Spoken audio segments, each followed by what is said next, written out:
Lucius, the quintessential demon child simulator. We've all seen our favorite YouTubers murder their way through the Wagner estate for the better part of a decade. But did you know that this franchise? It's a trilogy. 3 distinct games with vastly different approaches to design and each overcorrecting their predecessors' mistakes to staggering effect. To wear my biases up front, I think the first game is a flawed classic, the second game a hilarious broken shit show, and the third, well, it's outright offensive. Something more akin to a tech demo than an actual video game. This diabolical journey will take us through hospitals, small rural towns, retro diners, and all the way to hell itself. But that pain can wait. First, we need to take a look at Lucius 2, jumping in where the first game ended, with Lucius being rushed to St. Benedict's Hospital after his climactic battle. Christ compels you! I fear you not! The mansion is in ruin, our family is in tatters, and our servants are all either dead or mulling over their P50s. Cue the intern's PowerPoint presentation. In these situations, the procedure was to take the boy to psychiatric evaluation, so I headed to St. Benedict's Hospital. Gone are the cinematic cutscenes. In their place, this comically styled animation. He leaned forward and whispered something into my ear. Hey, how you doing, love mama? Let me whisper in your ear. The hair on the back of my neck stood up as I was overwhelmed with emotion. Personally, I don't think it's a bad choice. The game is campy enough to fit the style. Greetings. It's just, as you'll be hearing a lot throughout this video, questionable in its quality. Like, look at this walking animation. I managed to get the boy out. That shit's only slightly smoother than Garrow's hill slide.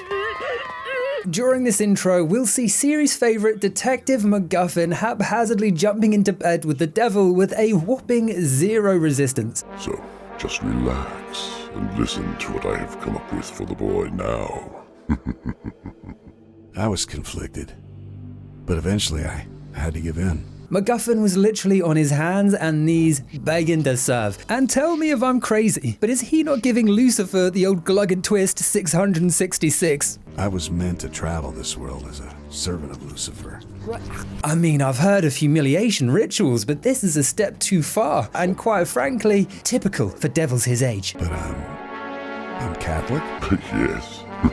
As you can see, this intro does a lot of heavy lifting to bridge the gap between the previous game, specifically the role McGuffin plays. Previously, he was a detective whose primary role was adding context and pulling clues together while conveniently missing all the important details until it was too late. Typical of women her age. Come the sequel, what could have been super interesting character development, a progressive fall from grace, is shoehorned into the first few minutes a gob full of the devil's knob. Yes.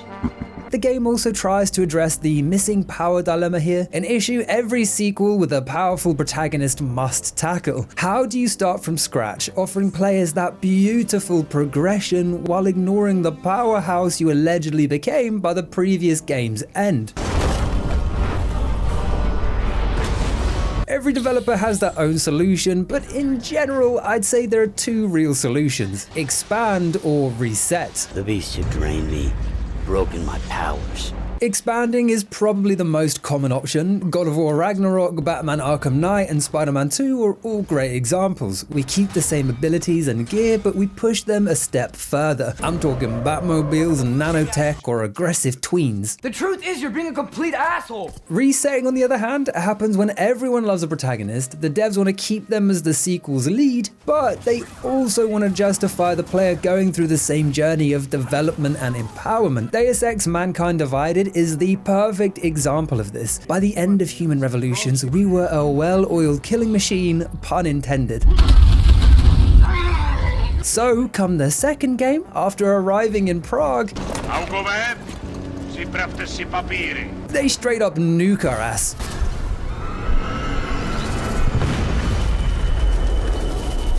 Bada bing, bada boom, our nuts and bolts are all out of whack, progression is reset, and a few new abilities sprinkled throughout. What am I looking at? Experimental fucking test dogs, man. An alternative version of this approach is keeping essentially the same character archetype, but mixing them up slightly. Take Prototype 2, where we're given a new protagonist who conveniently inherits almost identical powers to Alex Mercer.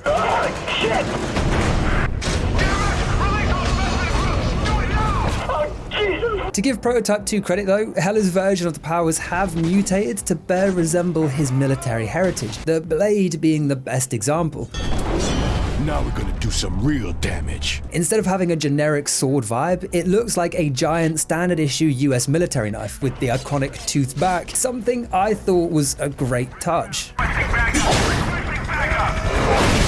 Lucius 2 falls uncertainly into this reset category, explaining that the devil wanted to level the playing field and has removed our powers. The devil, of course, famous for his love of a fair fight. The Dark Lord has taken his powers away, leveled the playing field.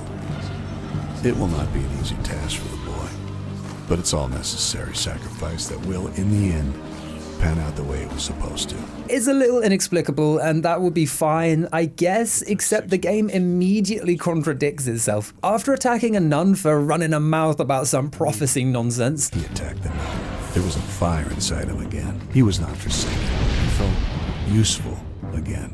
Lucius is dragged away for the old 50s housewife that talks back too much treatment. They shackled him, imprisoned the prince. They laid him down on the bed ready to be shocked. But before that can happen, we use a power far greater than anything we've ever wielded, blasting everyone in the room to itty bitty pieces.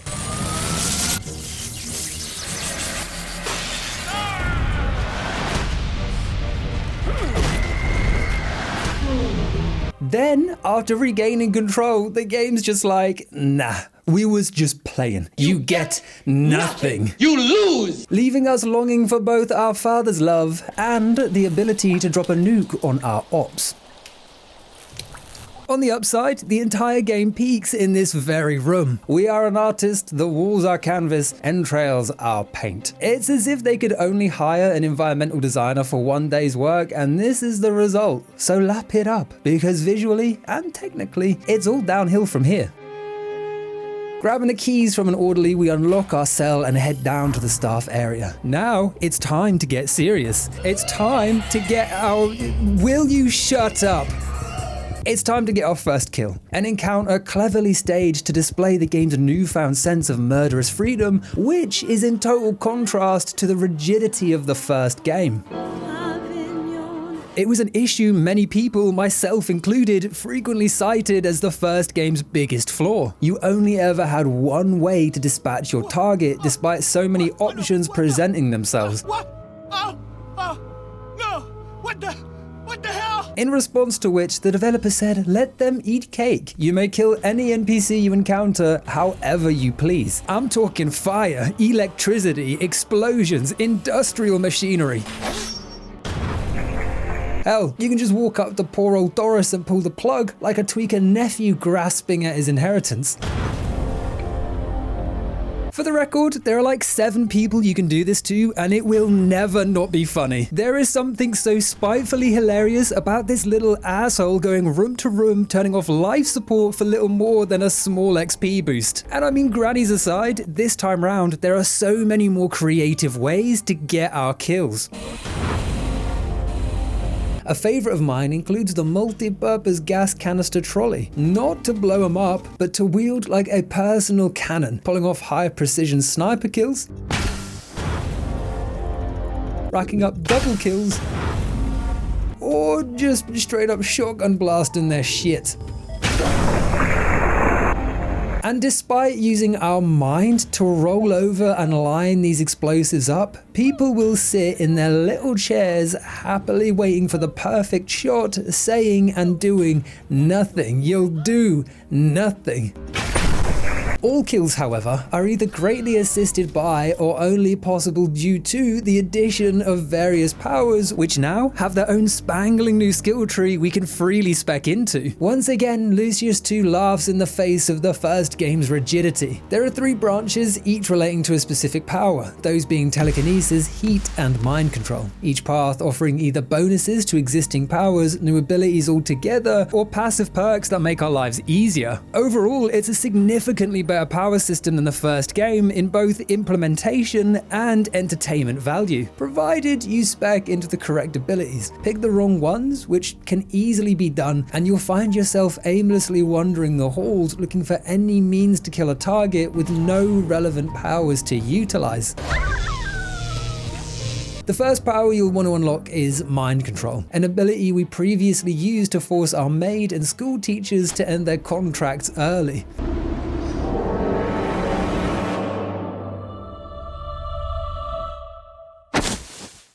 We only used it a couple of times and it was exclusively for scripted events, but this time round, we take control, running around and getting up to all kinds of mischiefs, throwing distractions, unlocking doors, or even with a few extra levels, dispatching enemies ourselves. Either with the small selection of weapons we find lying around, or with the ability to make them interact with the environment. And while this sounds harmless, it's actually super powerful, because now, instead of having to examine an area and suss out traps our target would naturally encounter, we can just set up a trap somewhere else, hop into our skin suit, and force them to interact.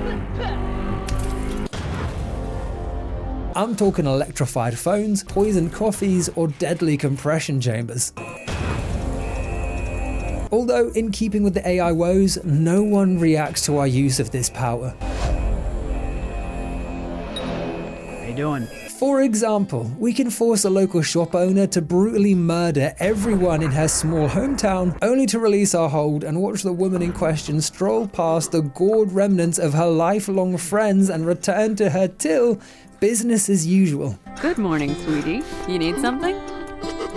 In fact, I would argue that AI's reaction to any and every form of crime is one of the game's greatest sticking points, not only from a realism perspective, but also because there's no consequence backlash or genuine downside to be seen using our powers.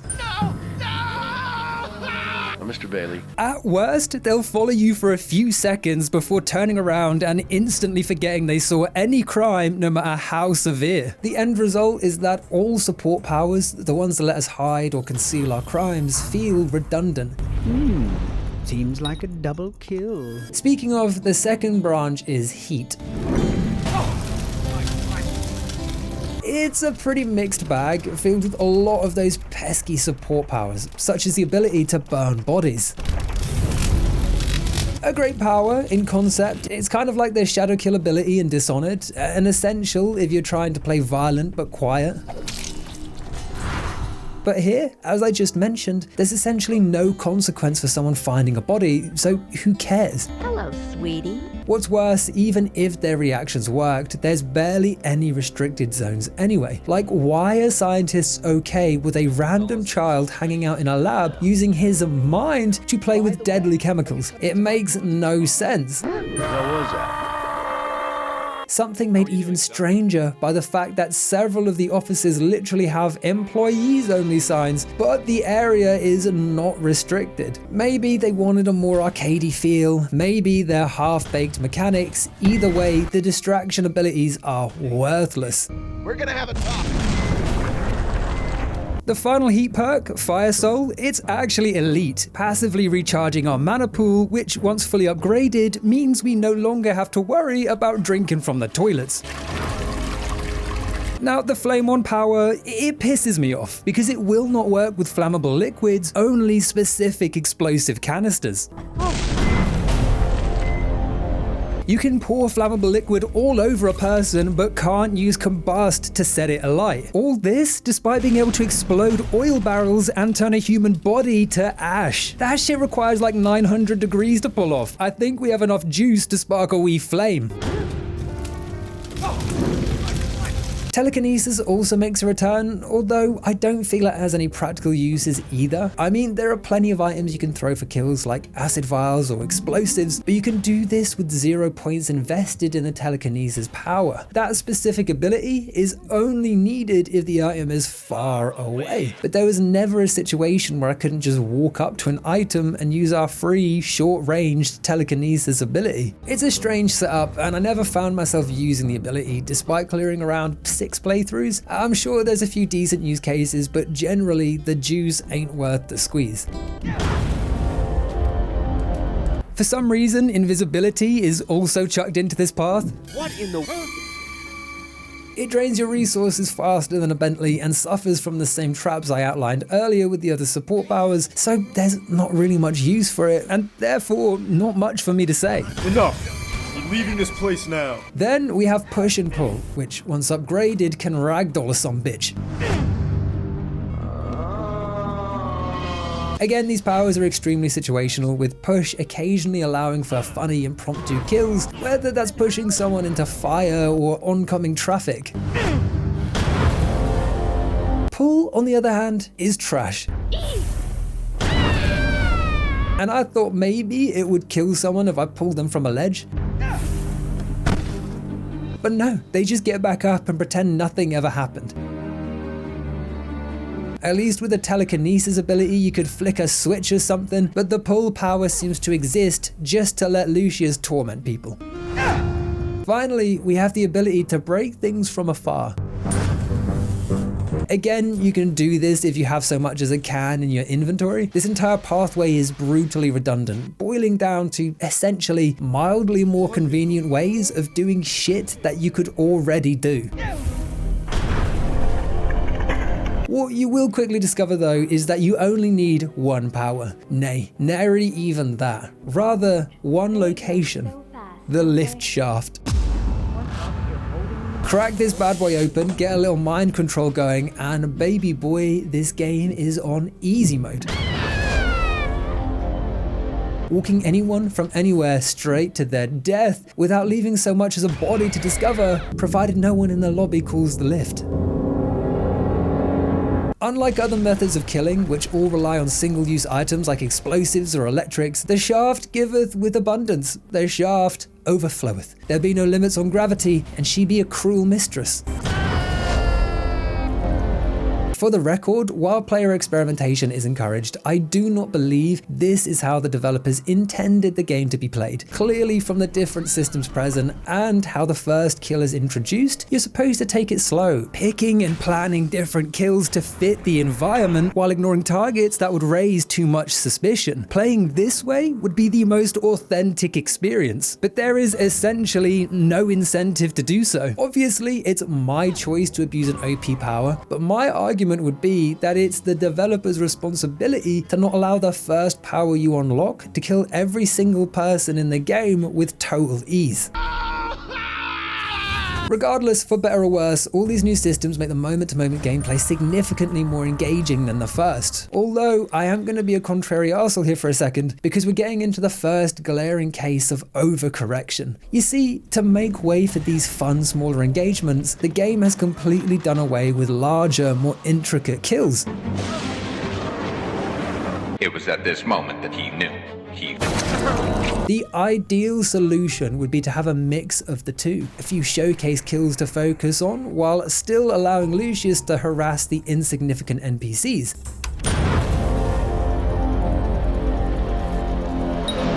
There is a couple of attempts to present this, like a side objective that allows Lucius to put, and I'm not joking, an acid bomb into a man's heart during surgery. But this takes like 2 seconds, is easy to miss, and these people mean nothing to us. It's a total waste of what could have been an amazing kill if only it were attached to a character that actually means something, either to us or the plot. A great example of who this could have been comes later, so I'll leave this point for now. Are you alright, son? No. Back with our first kill, I had intended to electrify the pipe as he washed his hands.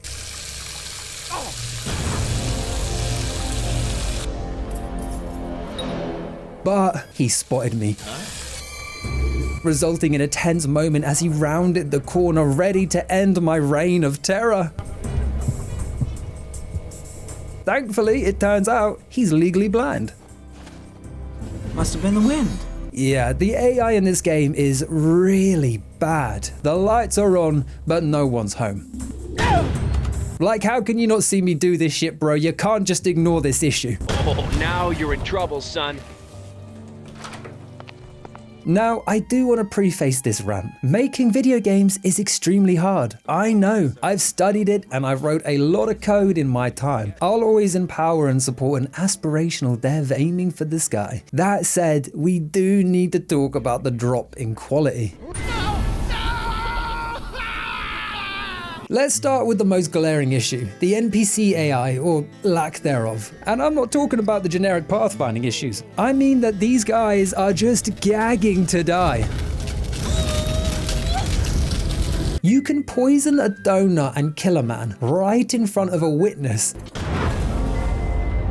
And when they come over to investigate, you can throw a second poisoned donut, causing the witness to stop, pick up the food, and eat it. Dying by doing what he just saw his buddy do. And I mean, logic aside, surely seeing a dead dude foaming at the mouth would ruin your appetite just enough to prevent you from needing to eat floor food. Then there's the classic throwing can at Steadhead, who in a fit of roid rage carries the entire barbell like a wet tissue while shooting up more steads. Also, the panic bar frequently won't disappear when you kill NPCs, leading to this stacking, overlapping, ticking noise as you explore.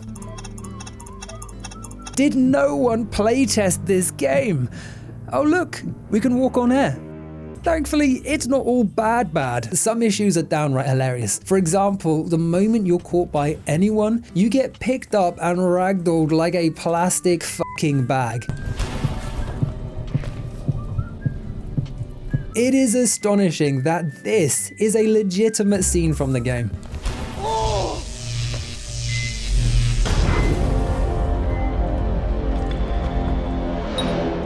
The voice acting's also gone through the ringer. Not only is the script diabolical at times, Women. Can't live with them. Can't kill them. but half of the dialogue has this bizarre muffled quality, almost like it was recorded underwater.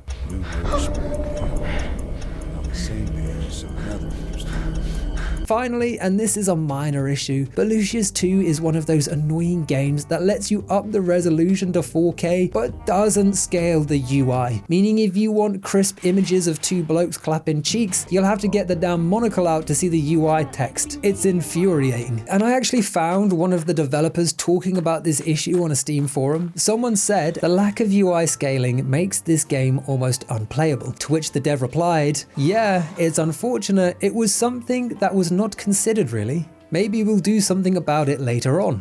They never done anything about it. And frankly, hitting concerned customers with essentially a damn bro, that sucks for you isn't the best community management, I have to say. Under arrest, shitbag! This is all only a taste of the issues you'll encounter. Many more crop up and I'll talk about them then, but I do want to be fair to this game. Lucius 1 was extremely linear, with kills only being allowed in very strict, very specific scenarios, allowing for better control and therefore less bugs. You did this! You little shit! In this sequel, while it is bugged out to hell, that newfound freedom is the source of the majority of the issues. And to me, that's a price I'm willing to pay to have more fun. It doesn't excuse a bulk of the core issues, but I at least understand why it's happening. A far worse case would be to offer less mechanical depth and still provide a broken experience. But we ain't talking about the third game yet. Anyway, with the guard finally dead, Phase 2 of Operation Escape the Loony Bin is to muddy the waters. They won't notice one patient's escaped if all the patients escape. Heading to security, we flick the switches and unleash a festival of chaos. Several patients rushing out, screaming, shouting, and dancing.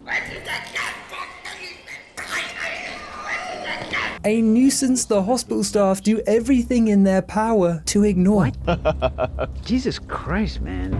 You're sick. Also, whoever they hired to voice these patients either needs a massive raise or to be fired immediately. I honestly don't know which one, but they are wild.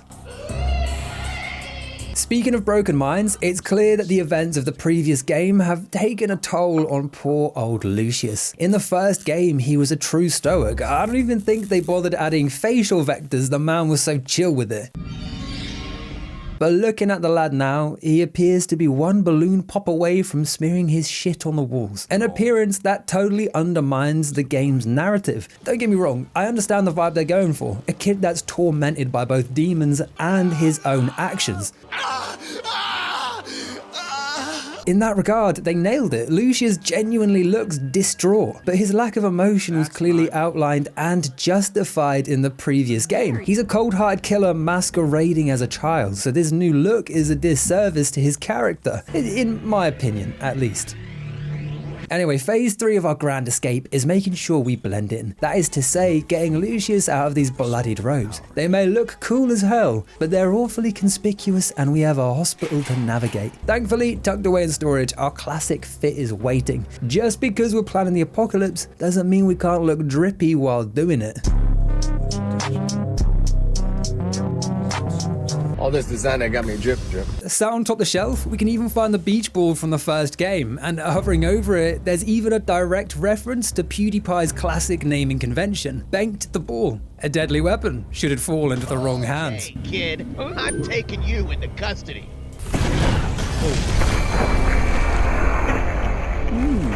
Seems like a double kill. All that's left to do now, according to the game, is speak to the man. Who is this man? Why specifically do we have to speak to him? It's not clear. But heading over, he appears to know more about the prophecy the nun was yapping about earlier.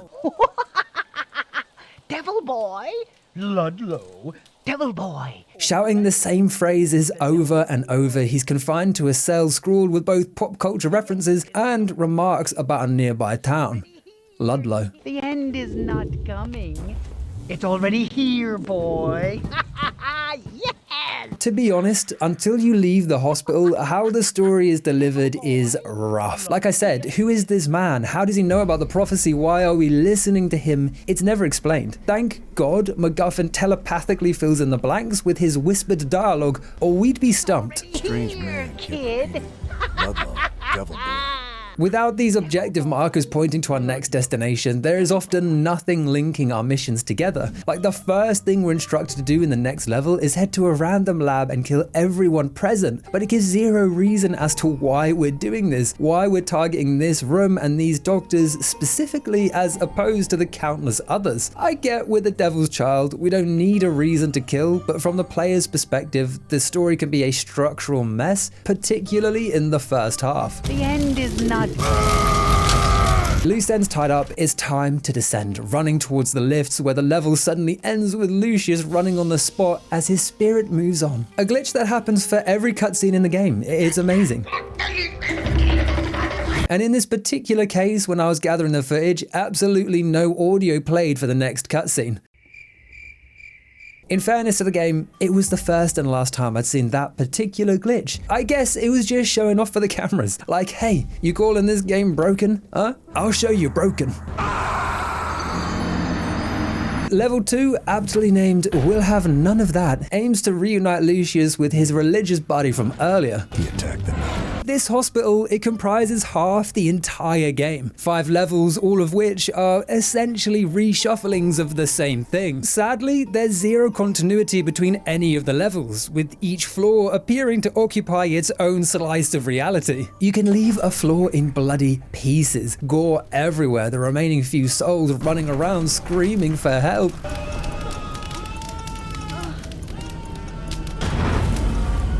Only to descend a level and find everyone chilling in their Sunday best, doing everything they can to ignore the blood dripping through the tiles. I'm not expecting highly reactive simulations to be run here, but some level of acknowledgement, or at least penalty for going on a rampage, would give players pause to think and a reason to tactfully approach the upper levels. They could have the addition of police officers actively hunting Lucius, ready to grab him on sight and end the level if our health is too low. There's already a ranking system at the end of each level tracking how much chaos we caused. Just link the two up. It's rudimentary, yeah, but it would add tension and consequence to our action. It feels like a no-brainer. You here to meet Sister Marie? In any case, heading over to the nun's room and disposing of her guard in traditional fashion, we step inside to find her unresponsive, with little more than a pillow to interact with. What's that, my dear wife? A little cough I hear? My. Only one thing for it. Using our powers, we pressed the pillow through her head, a fate she nearly avoided with an unexpected spinning heel kick. Thankfully, she kept a diary by her bed elaborating on something known as the 7 trumpets. The writings explain how these events would unfold and bring rapture. The horned one would inherit the earth with one of his sons. What it all meant was still unclear. This prophecy, it's the rapture, the end of the world, our Father's magnum opus, and we intend to bring it about. We just need a few more details.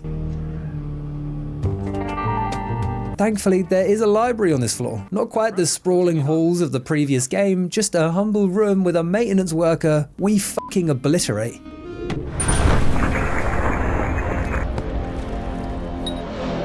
Fortunately, the documents are all fireproof, and sat on the desk at the back is what we're looking for. A newspaper outlining not only a series of murders in Ludlow, but the fact that our father, Charles, he's still alive, and he's been rushed to the very same hospital for emergency treatment.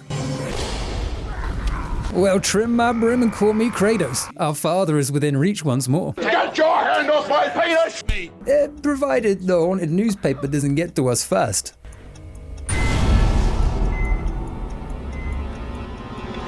That's basically it for this level. I mean, the old trike is back, I guess, although with the building being chopped into smaller chapters, there's rarely enough coverable distance to justify its use, so it's more of a throwback than a practical tool. A nice appeal to our nostalgia.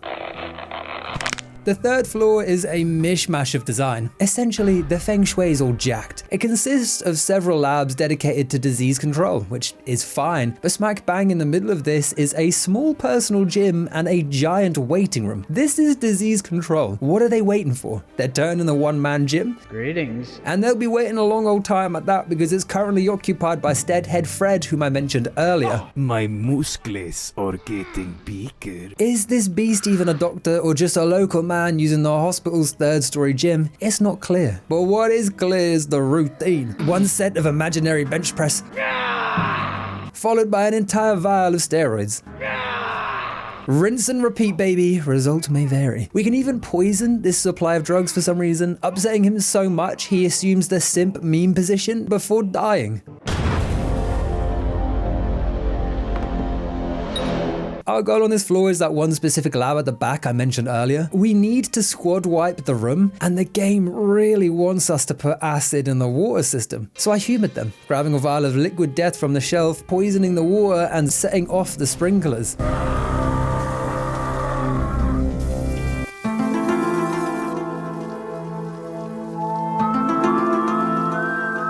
Taking the doctor's key and unlocking the filing cabinet, it turns out we were looking for our father's blood work, which tells us that our father's on the second floor. Something we definitely could not have discovered by simply looking around. That's basically all we do on this floor, really just a level for the sake of it, aside of course from the secret room at the back with 2 lads clapping cheeks. You can even kill one, and the other will proceed to have his prostate tickled by Sam Wheat. And look, I get it, this game has its issues, the horse is dead, bro, stop beating it. I'm not trying to be facetious with this video, but when I don't hammer home these points, these flaws, with all the grace and decorum of a reversing dump truck, then the comments are filled with people arguing that despite never having played the game themselves, it doesn't look that bad. A level of ignorant foolishness even Epimetheus himself would cringe at. My only crime was helping mankind. On our way to the second floor, out of nowhere, McGuffin decides to drop some game-changing lore. Lucius finally realized that he was, in fact, not the only son of the devil, and that he would have to work for the attention of his father. Turns out we're not the only child vying for our father's attention. We have a brother, Isaac. And rather concerningly, he's way ahead of us. All that chaos we've heard of in Ludlow, it was his doing. And if we don't stop him, he'll usurp us, claiming the 7 trumpets and our father's blessings, all for himself. And believe me, you wouldn't want that to happen. Not only does this revelation add some much needed weight and focus to the plot, but as a theme, it fits the devil perfectly. He places Lucius on a pedestal, raising his ego up, convincing him that he is the chosen one, but behind the scenes, we're totally disposable, ready to be tossed aside. Our awful behavior leading up to this point having been for naught. It's very devilish behavior, and I kind of wish this abusive relationship between father and son got more screen time across the trilogy. Of course, the storyline is a totally new addition to the Omen lore, a movie Lucius was greatly inspired by, and that term is doing some heavy lifting, with the Omen featuring the same villain, sprawling manor, and several murders that loosely mirror those seen in the game. Lucius 2, however, forgoes its cinematic roots entirely. In the Omen 2, a 13-year-old Antichrist undertakes a murderous romp through the city of Chicago. A far cry from the trumpet prophecy we encounter in rural Ludlow. Although, in a hilarious turn of events, only one scene in the entire sequel takes place in a hospital, in which after the doctor discovers jackal cells hidden in Damien's blood, Jackal? he rushes off to file his report, and can you guess what kills him? A fucking elevator.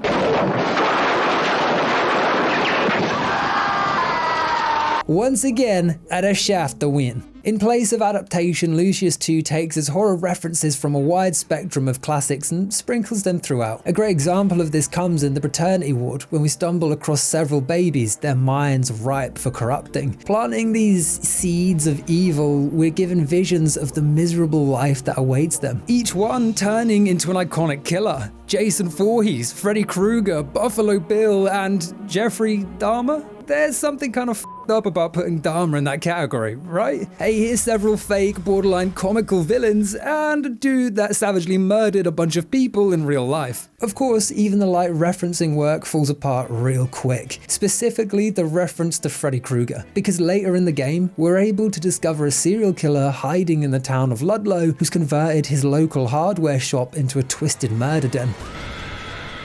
Upon discovery, a newspaper flashes on screen claiming that the renowned serial killer Freddy Krueger has just been caught. Brother, by your own logic, this man was just born, when none of the 5 developers making this game speaking to each other. There are so many icons to choose from, even calling him Mr. P.H. Ed would make more sense. It's not that deep, I know, but it's just a comically stupid and brutally easy oversight, one that could have been fixed by picking any other name. Please fire the QA team into space with a comically large cannon. Chapter 4 is an interesting one. Our first objective is poisoning the baby's minds before TikTok has the chance. I've already talked about this objective, you know the punchline, but I do think it's a great mission both practically and thematically. A full circle moment. Much like our fate, otherwise innocent children have been cursed by circumstances outside of their control. In our case, it was Fabius selfishly making a pact with the devil. But it is you I have been waiting for. You will show us all the way. In the baby's cases, it was yours truly, selfishly filming a YouTube playthrough. Speaking of full circles, our second objective is to find our father, Charles Wagner, aka Mr. Life Extinguisher. Grabbing his keys off a nurse and entering his room, we don't encounter the brave fighter we remember, but a weak, defenseless man. The battle between father and son, our cruel framing and vicious attack. No, this can't be! In the end, this miserable fate was all that awaited. No confrontation, no final words, just another patient at our mercy. How you interpret this scene depends greatly on your philosophical views. Are you a stoic or a nihilist? Some might find it anticlimactic, but I think it shows just how insignificant Charles is and how utterly impassionate we are. You can't help but feel sorry for the lad, even if he was the type of dad to let his son walk around with a loaded gun. Find something to occupy yourself. The most obvious means for killing Charles is turning off his life support. And man, I do wish that this kill was reserved exclusively for our father. It would have had so much more impact. And failing that, the acid kill I spoke about earlier, that should have been used for our father. What with it being a super unique method of murder that's distinctly fitted to his condition. We could still choose to just pull the plug, but as a more elaborate kill, Lucius could ruin his life-saving surgery. Like, I'm not even asking for more content, it was already there, you just need to link them up. Here's a fun fact, using the pull power will not only yoink him right out of bed, But after a short while, he'll wake from his coma and stand there in a zombified state. If it wasn't so goofy, it would be downright terrifying. You can also possess him and take a leisurely stroll around the facility.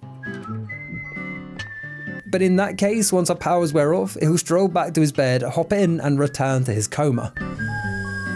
This game is, and I reserve my YouTube guidelines given right to an occasional swear word, fucking insane. Bloodline purged, we finally head to the lobby, the hospital's final level, where the shit hath besmirched the fan. It would seem the man upstairs has decided to fight back, using his powers to block the lifts. I guess the devs realized we'd been playing on easy mode, and this was an attempt to encourage player experimentation, which is valid. There's no need to min-max our Lucius 2 run, there's plenty of fun to be had with variety. Take, for example, the famous hospital decompression chamber. March someone in there and they are decompressed to toast, a mere blobfish upon the ground. Much like the lift, you can wipe the whole lobby using this puppy. Just be prepared for the chamber to sound like the inside of a clock shop before long. Death chamber aside, a new wing is under construction upstairs, and taking a look around, a familiar tool emerges. The nail gun. The tool used to take our mother's life is no longer a puzzle prop, but rather a tool of mass destruction, or should I say, mass construction. Allowing us to tear through the hospital as the devil bizarrely offers Halo-style commentary over our kills. Oops, my bad. Could it be a triple kill?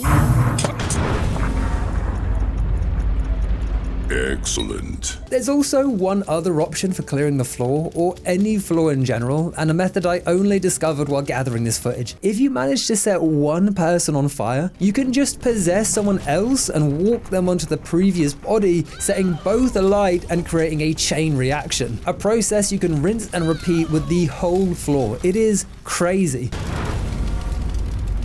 Just make sure you don't use the Kindle flame power, because despite having a monster of a PC, that shit almost made flames burst out in real life. Oh yeah, that's another power we have, the ability to crash our PC. In any case, it's almost time to leave this dump. McGuffin is waiting out back by the morgue, and only one task remains: murking the shithouse hospital director. Lucius naturally has resentment against this man for spearheading our incarceration. Hunting him down and extracting revenge is a detour you can easily justify. What's harder to justify is the expected method of said revenge: a wooden spear right up the jacksie.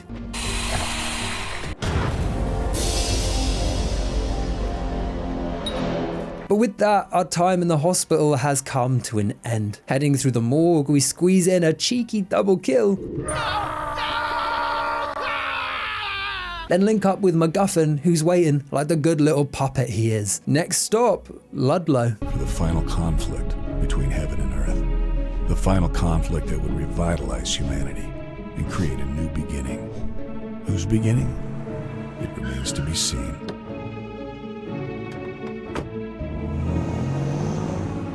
Chapter 2, level, I don't know. The sun is burning my eyes. Reaching the town, or more aptly, street of Ludlow, the game really starts to find its footing. In fact, I would argue the entire second half of this game is significantly better than the first. A rare case. Most games are the opposite, having blown through all their original ideas and running out of steam, but this game is nothing if not abnormal. Our goal is to fulfill the prophecy, getting, as the Rizzle Kicks would say, down with the trumpets. So what are these apocalypse markers? Well, the first is apparent from the very moment we arrive, walking down the main road to discover a raging fire. It was here already. The fire had been started and blood was spilled on the fields. The cornfields are alight, which means our brother is in the lead. Only 6 trumpets remain, those being, in no particular order, a comet striking Earth, a deadly plague decimating society, the Earth being plunged into darkness, and a horde of locusts scouring the countryside. What was that? What about the last 2 trumpets? Well, it's ambiguous and I'm sure McGuffin will cross that bridge when we get to it. For now, there is an obvious hiccup standing in the way of our plans. Our powers aren't exactly cosmic in scale. This forces us to aim for more realistic means. For example, in place of spawning a deadly plague from the French countryside while our brother controls rats, what? Please, you gotta stop this! We instead poison the town's water supply, just like Stubbs, the rebel zombie without a pulse. Conceptually, stretching these somewhat realistic situations to meekly fit ancient prophecy, I think is brilliant. Almost a mockery of the ceremony and respect this situation should warrant. It reminded me a lot of The Cabin in the Woods. Spoilers incoming, if you haven't watched it yet, you really should, it's a great movie, but the big plot twist, and I'm taking broad strokes here, is that the cabin was established by the government on behalf of ancient gods who wanted sacrifices to satiate their hunger. We are live. Think Squid Games, but crafted for Cthulhu, not Mr. Beast. Essentially, every year, a handful of people must die all around the world, or it will end. Typically, these victims fall into dated stereotypes, the jock, stoner, nerd, or virgin. We are not who we are. But come the climactic end, when the so-called virgin is made privy to this information, she's shocked because she left that cherry behind many a moons ago. Me? Virgin? Something the organizer shrugs off and says, you're close enough. We work with what we have. For me, the juxtaposition between this immense power and the laziness in which the details are attended to is brilliant. The gods clearly don't mind a little white lie, so long as they get what they want. Congratulations go to maintenance, who share the pot with Ronald the intern.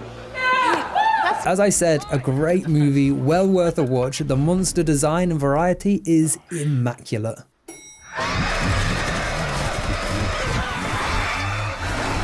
Carrying out this prophecy breaks down into 3 separate missions spread all across the local area, the water treatment plant, power plant, and medical research facilities respectively. Not only is it nice to have environmental variety, but for the first time, they actually implement a puzzle to pace out our progression. Inside the water treatment plant, we're forced to manipulate water and electricity to power up a gate blocking our path. It's a perfect step in the right direction, a great use of both the game's powers and physics. Unfortunately, it's only used in this one area. They never try anything like this again, and the building blocks are never expanded upon. It's a shame. A few puzzles like this would have helped with the pacing big time, especially seeing as the first game was more known for its sort of puzzle solving mechanics, but what can you do? I'm sure the third game will unleash the full potential of these ideas.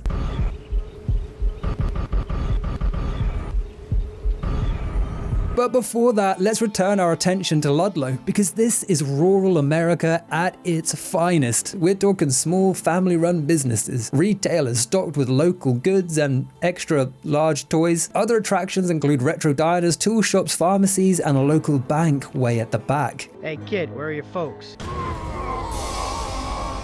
It's a genuine joy to walk around and explore this little street, especially after the repetition of the hospital levels. There's even a degree of choice that's otherwise been missing in the story. Take the map we have together. You can buy it from the shop provided you have the money, or, hear me out, you can obliterate the shopkeeper and take it for free. The old Postal 2 milk scenario. That'll be $20. There you go.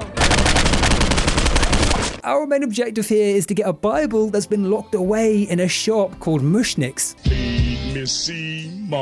The keys are locked away in the town's bank, and again, there's a lot of dynamic fun to be had in how we choose to loot that safe. Do we eliminate the whole town, or quietly hunt down the singular key holder? The town is ours to play with. Whatever route you choose, once we have the Bible and our plan is formulated, we meet McGuffin at the far side of town and set about our nasty business. The boy was falling behind, so I decided to help him by stealing a truck. Starting with the water treatment plant, located right next to a busy road, giving the player a rare opportunity to end this nightmare once and for all.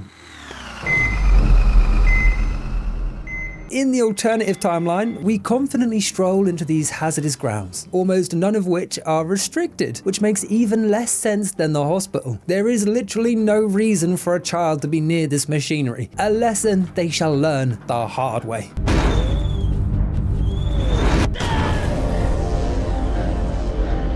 Health and safety concerns settled, our attention is quickly pulled to the sky, where we can see yet more of our brother's handiwork.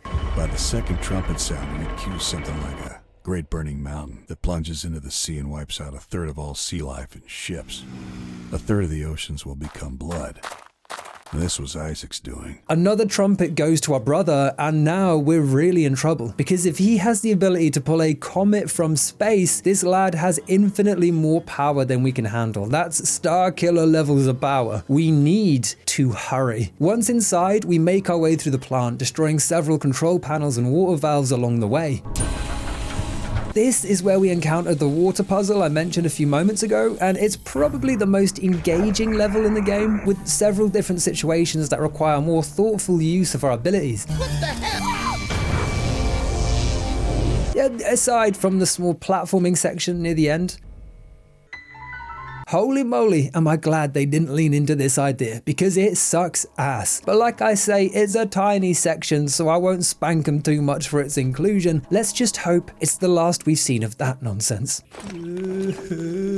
Once we made our way through, we use a winch, grab the peptides from our truck, and lower them into the town's water supply. Men will die from drinking its bitter taste, bringing swift death to anyone not smart enough to install the Water 2 premium water filter now, just $9.99. This is a joke, not an ad. Please don't buy the product, they have not paid me. Our next destination, the power plant, is undoubtedly the weakest of the second half. The building's tiny with only a couple of targets and nothing really inspired about it. Aside from the goddamn wood chipper sitting out back. This is Lucius's wet dream, a tool of savage destruction. That is, of course, provided you can get anyone into the fucker. Hello there, young man. Annoyingly, you can't just possess an NPC and force them to jump in, despite doing the exact same thing to our gardener in the first game. Also, even when you do line things up, sometimes that shit gets double confused, and in an attempt to impress its demonic overlord, just pretends to grind someone up despite them never entering. Truly, a gamer moment only the Lucius franchise could produce. The tweaking makes sense now. This shit's all in our head. We're mad as a box of frogs. Within this facility, there are several breakers we need to destroy to cut the town's power. 2 inside, 2 outside, and 1 in a room out back. And here is a top gamer hack. To destroy these breakers, or any item in general, you typically have to equip something like the pliers and press E to break the object. In doing so, the pliers are destroyed, a mechanic designed to slow down our progress and force us to scavenge more resources. But instead of using them, you can literally just throw them at the thing in question, which breaks the target but doesn't destroy the tool. Anyway, as I said, it's a fairly dull level, and after toasting the entire crew, we head to our final destination. Arriving at the lab, once again, our brother's beaten us to the punch, tearing through the facility and setting it ablaze. The whole place is on fire. What the hell are we gonna do? Bad news for the researchers, but good news for us because it offers another source of infinite death. Hell, half the time, I don't even have to murder them. They'll do the job for me.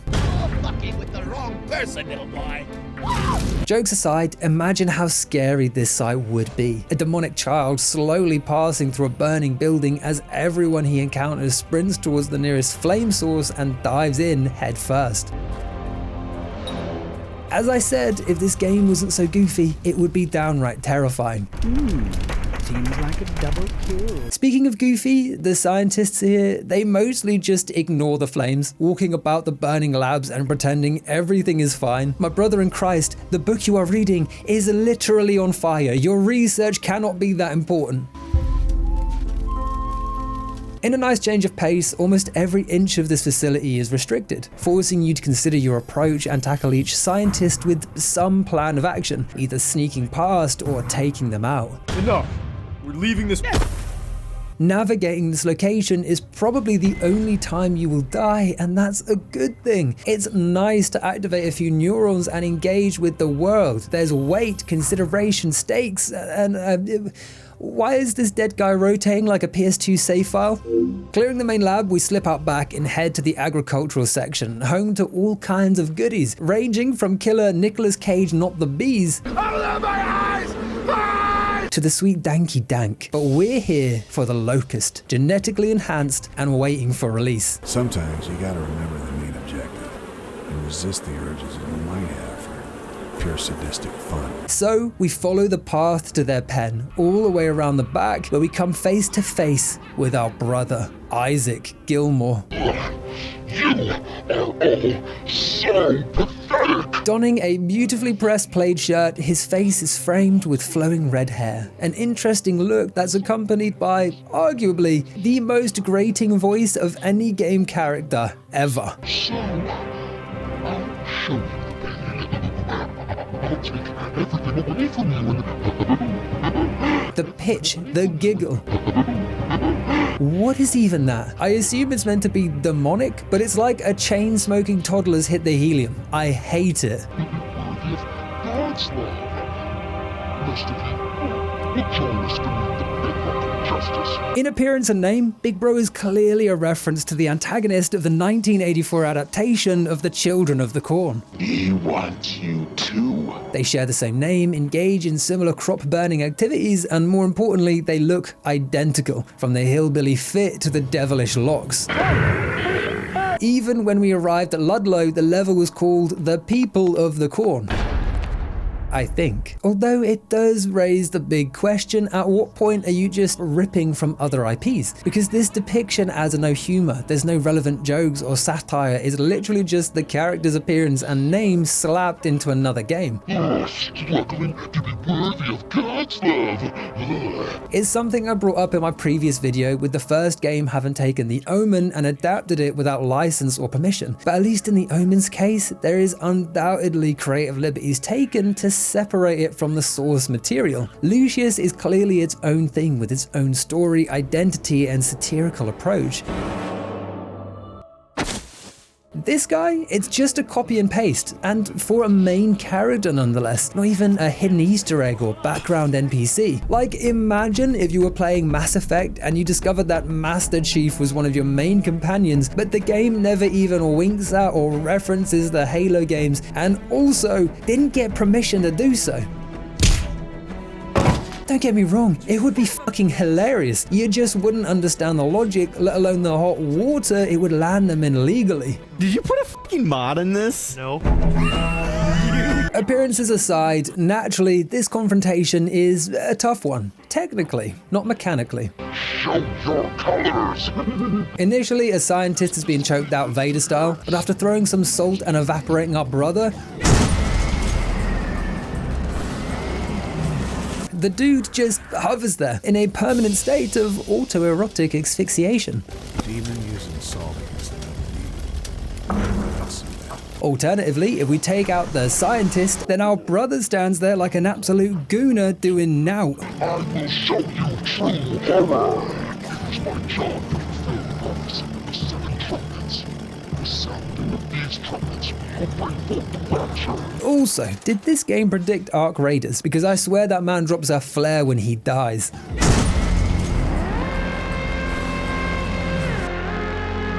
Also, this is a totally unrelated addendum I'm only adding now while editing, but I tried to get some B-roll of my brother standing there, and I wanted to see what would happen if I threw an explosive at him, which I done, bounced off his head, and got an amazing trick shot. I couldn't not include it in this video. It's not just our brother that's scuffed though, this entire area is covered in flames. Flames on the grass, flames in the greenhouse, flames out our ass.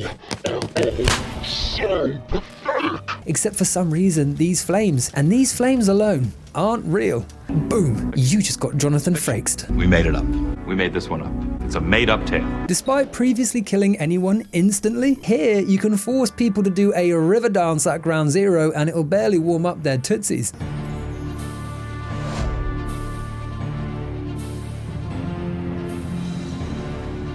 I mean, you could really stretch this and say it's potentially a power manifested by our brother, showing us a horrific fate that's yet to come. But if that were the case, it should have faded away after we destroyed him and not also killed people moments before. From a technical standpoint, I assume it's done to make the area more traversable for the NPCs, but like, maybe just don't block the path with the flames, right? Why is making fake fire the best choice here when you could just have less flames or flames placed in more convenient locations? The design choices baffle me at every turn. Everything okay, sweetheart? But you know what don't baffle me? The addition of a sweet little weapon hiding out between the two greenhouses. A weapon synonymous with horror. A chainsaw, able to cut down the researchers with ease. I mean, every weapon's a one-hit kill, so it's no great difference mechanically, but this is a matter of style. Vibes, if you will. Sometimes you just can't beat the classics. After dealing with our brother like a slug on the wrong block... Oh yeah, he's deathly allergic to salt. That's just a generic demon quirk. No notes to add there, really. Average white boy, I guess, dies from a bit of seasoning. But with him gone, we set loose the locust horde. 5 trumpets are now tooting. All that's left to do is head back to Ludlow for the game's final act. As Lucius returned to the main road of Ludlow, he was able to see what havoc he'd created on this small forsaken town. The National Guard had arrived and roadblocks were put in place as a security measure. It was total martial law. We waited for the 6th and 7th trumpets to call out. The death of 4 angels marked the return of the last angel, and he would give the scroll to the one who first accepted it. In response to the pandemonium, the National Guard have taken over Ludlow, and we need to take them out before we can... I don't know. The plot kind of falls off the rails after fighting our brother. There's still 2 trumpets remaining, and by this point, it feels like they were rammed into this last level as an afterthought. A fucking jazz-fueled afterthought. Basically, we have to kill 4 military lads to sound the 6th trumpet. I mean, sure, I guess. You could argue that it matches up to the 4 horsemen of the apocalypse, that each of the 4 soldiers represent conquest, war, famine, and death. But the 3rd game would directly contradict this, so it's unlikely. I wonder how we're gonna make these 4 guys into the horsemen. Regardless, night has descended and Ludlow is transformed, ravaged by panic and converted into a military checkpoint. Our targets are smack bang in the middle, and thankfully there's another unique weapon waiting to assist in their demise. A giant scythe, allowing us to hop into Jack Reach Around and dice the street to pieces with ironic glee, the embodiment of death himself. With them gone, only 1 trumpet remains, our father's, and he's waiting for us at the end of the road so we can blow it? Oh no, not the McGuffin treatment. But walking down the road, or a farm, and all the while, there's one last surprise.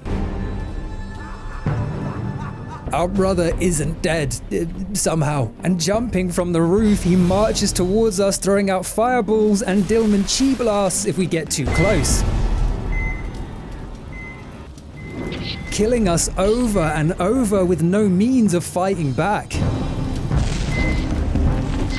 Searching the area, there is a shotgun, but it's being Vulcan gripped by a corpse and we can't grab it, which might make it seem like dress setting, but based on the infinite supply of salt-loaded shells just in front, it's obvious we need it. We can throw items, use our powers, cause explosions, but nothing happens, and all the while you're being chased down by a hillbilly Mr. X. It's a very frustrating experience with an equally frustrating solution. Turns out you need to wait for a light post to fall, then walk over to this fire hydrant, break it, and when the water leaks down, the woman gets shocked and drops the shotgun.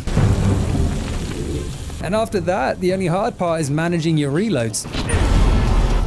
But if you stockpiled a shit ton of shells before the fight, you can spam them off rip, and he literally cannot move the entire fight.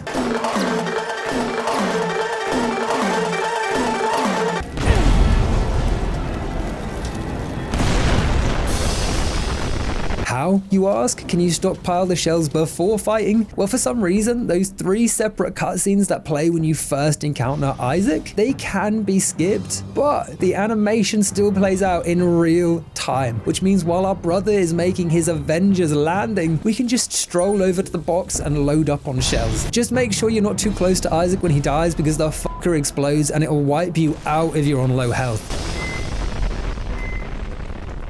Survive the blast and it's all over. All that's left to do is speak to our father. Such prodigious results. I am thoroughly impressed with you.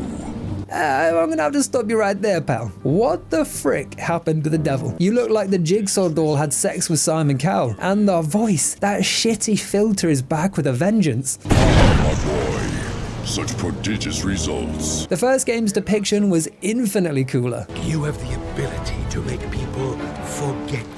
I mean, talk about a downgrade. Regardless, the final task is complete, all the trumpets are blown, and so he hands us an Elder Scroll. Sealed with a sequel's worth of tasks waiting to unlock it. All that's left to do is hop on the evacuation bus and ready ourselves for the third and final game. The rest of mankind who were not killed by these plagues still did not repent the work of their hands. They did not stop worshiping their puny god.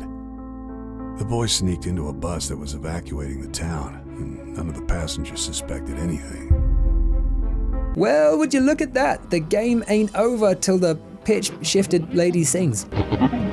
In place of credits, we find ourselves on the bus, able to walk around, or float around if you choose to move backwards instead of forward while sat down. And mooching about, you'll quickly notice that each passenger is named after a dev counterpart, which I think is a great addition. It's super unique and such a fun way to do the credits in a video game. Old Lucifer himself has even sat at the front, and he too can fall to our wrath. That's for the shitty voice filter. I then managed to glitch into the driver's booth by literally standing on Satan's corpse. Once I was there, I tried to shoot McGuffin, but he's not a real model, only a mesh, 0 out of 10, too much water. With a bit more pushing, I even glitched outside the bus, and before falling through the map, for a split second, I saw something horrifying. So I reloaded and took a closer look. Turns out every now and then, a zombified person will waddle past. Spooky. I think the biggest takeaway from this ending is just how small the dev team was. This game was enormously ambitious for a team of this size. I know I've pulled the game apart, and it is a very poorly made game in almost every aspect, but it is a fun game. Often not intentionally, but if you're looking to run around a figurative train wreck for a few hours and murder anyone, this game does have a lot to offer in its own broken, lovable way. What they really needed to do was streamline their game, focus on the core of what worked and limited the scope to deliver a smaller, more polished product. Then they would be on to another winner. That's what they done, right? The third game. Probably the sole inspiration for my making this video in the first place. It is such a uniquely awful yet fascinating addition to the franchise. One of those tragic games where you can so clearly see what they were aiming for, shooting and missing like a rifle from an unpatched Battlefield 2042. Much like the second game, when I went into gathering this footage, I was excited. I had this optimistic nostalgia, thinking that maybe with my expectations so low and an understanding of how the game wants to be played, that perhaps I could ignore the flaws and truly enjoy it for what it is rather than what I wanted it to be. But sadly, no. If anything, these repeated playthroughs hurt it even more, primarily due to how mind-numbingly boring the entire experience is. Once the novelty of the showcase murders are gone, there is nothing left to this game bar frustration and poor design choices.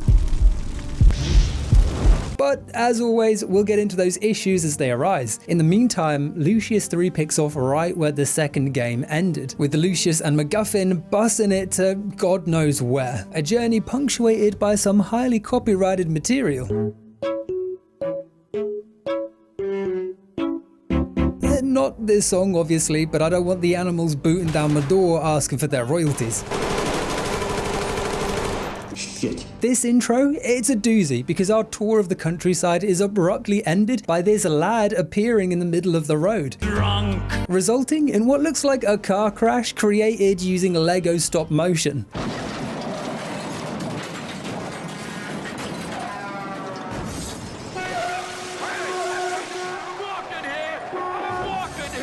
Post-crash, we wake to discover the dapper stranger examining us. Hey, get your hands off him.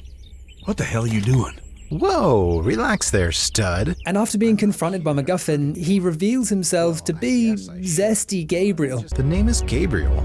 It's nice to finally meet you, Jack. I've been following your work for a while now, and I have to say, I'm really impressed. Gabriel, of course, being a prominent biblical angel of God, a kind of divine messenger figure, often announcing major events, like telling Mary she would give birth to Jesus. Given this man's ability to suddenly appear, and his interest in Lucius specifically, it's fair to assume that this Gabriel is the very same. An angel likely sent to stop us, but something is holding him back. Ha!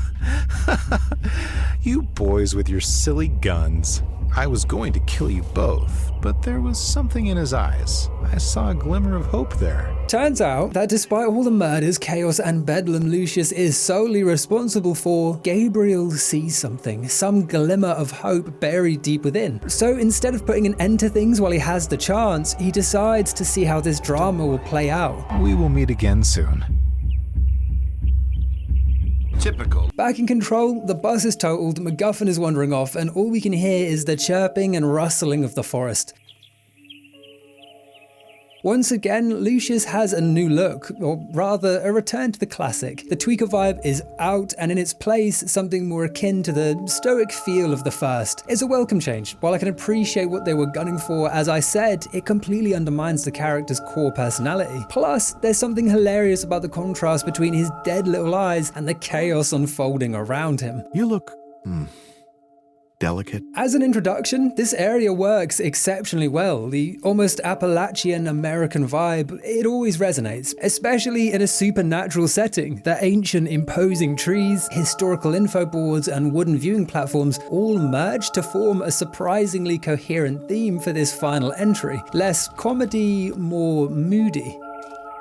It is, sadly, the same old glass cannon intro approach we saw in the previous game. Start strong and then fire the entire design team. Because the fun is instantly squashed when McGuffin starts showing off his sick new tricks. I think we can get across around there. You can do this jump, right? That's right, this intro is a platforming section. That's how the third game decides to present itself, its best foot, so to speak, a parkour session up, over, and down the hill, literally taking the worst aspect of the entire franchise and making it the entire intro. And you know what's worse? This climbing mechanic is only ever used like once more in the entire game right at the very end. It is a totally redundant addition and it's janky as hell to boot. Oh, hi. Anyway, once we've climbed to the midway point, our path is blocked by some rubble, and the only way past is using telekinesis to knock a tree. I've seen you use those abilities before. It's pretty cool stuff. We're a dab hand at telekinesis by now. All we have to do is equip it, and how does one equip powers in this game? What do you mean we have to click on the tree? What do you mean you can't freely move anything and telekinesis now only works by sliding a prop into another position? Guys, what the fuck have you done to the powers in this game? How can you make such an interesting and simple power so bloody dull? Far worse than the initial release many, many years ago. And this is the case for every single power. Here, for example, we have to burn a rope, but instead of flinging a fireball like we normally do, you get this shitty Bic lighter and have to hover over the correct part of the rope. It's straight trash. Also, when you burn the rope, time slows down for some reason, but if you stop using the power before burning the second rope, time is permanently slowed. Finally, a new power, time manipulation. As I said, instead of modular improvements, each game is a wild swing in a different direction, and sadly, almost every system in this game is the worst version of the previous two combined. Something you learn pretty quick with this diabolical approach to our powers.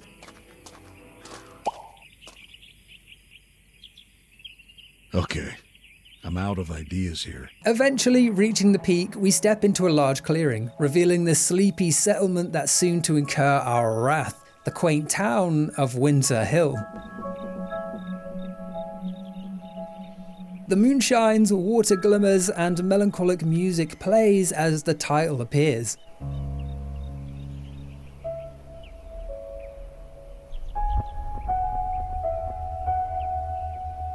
It's a tender-ish moment between the two, but we have places to be and suit designers to see, so we march off. The descent down is long, arduous, and utterly unremarkable. One has to imagine they were aiming for the Silent Hill 2 Forest Trail descent.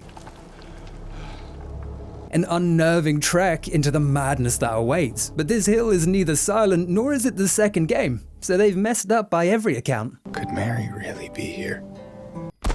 Reaching the bottom, we hear a party unfolding in someone's backyard. Hello? So allegedly, wanting to keep a low profile, we invite ourselves in. Just a grown man and a random child pulling up disheveled via the back gate. Now that's what I call inconspicuous. Jack! Is that you, Jack? Turns out, though, McGuffin knows these people. We're actually in the town just down the road from our mansion in the first game, which means all the locals are familiar with us and our family's tragic passing. Last year was pretty rough on us all. I can only imagine what you must be going through. Yeah. I think we were heading there on purpose so that we could formulate a plan back at McGuffin's, but we could also have just landed here by pure dumb luck. I don't know, and I'm not sure the game does either. McGuffin claims that we were discharged from the hospital and that he's been assigned as our legal guardian. They told me to take him to a more familiar environment. His mental health seems fine, it's just that he's going to take some time to recover from something like this. In the meantime, I think we should try and make him feel as comfortable as possible. Let's just hope the locals can't read and don't discover that every soul in St. Benedict's and Ludlow was brutally murdered. Between that and the crashed bus just a few miles up the road, it might start raising some eyebrows. This does, however, bring me on to another point. What the hell happened to the end of times? Barring the scroll, it's like the entire second game is just written off. The powers, the plot, even our father's appearance is all wiped like a nasty dream.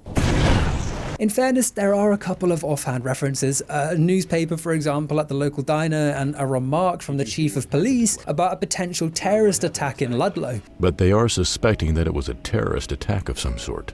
They found poison in the water supply and a bunch of other evidence that points towards something like that. But I mean, holy backpedal and downplay. Our brother called in a fucking meteorite strike. I feel like I'm not getting the full picture. Is this the so-called fake news I've been hearing so much about? I've tried contacting the hospital, but so far there has been no answer whatsoever. Hello there, Lucius. To get us acquainted with the locals, our new friend recommends we snap a photo of all the key players one by one, which is a nice way to meet the stars of the cast. You have the fear-mongering preacher. Those pictures won't save you, son.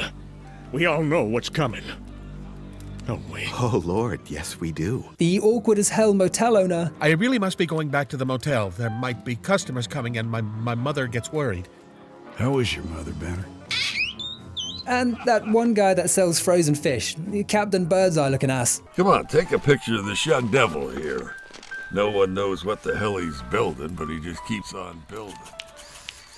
But the real point of interest is the bloke in yellow. Gabriel is back, so we head over for a little chat. It's a good thing we have a big-time lawyer like you here to help with the case. Turns out he's a lawyer involved in the town's litigation against our family. Charles and I go way back. Oh, really? Are you sure your personal relationship is not interfering with the case, son? Oh, quite sure, sir.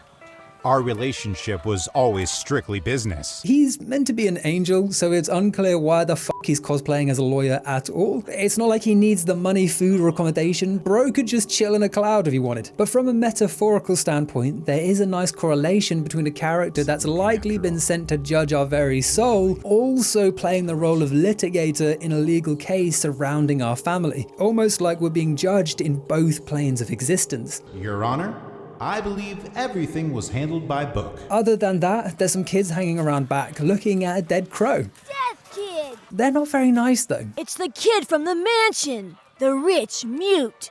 His parents are dead. His parents are dead. And he killed them. Is that true? No. How about some crow guts?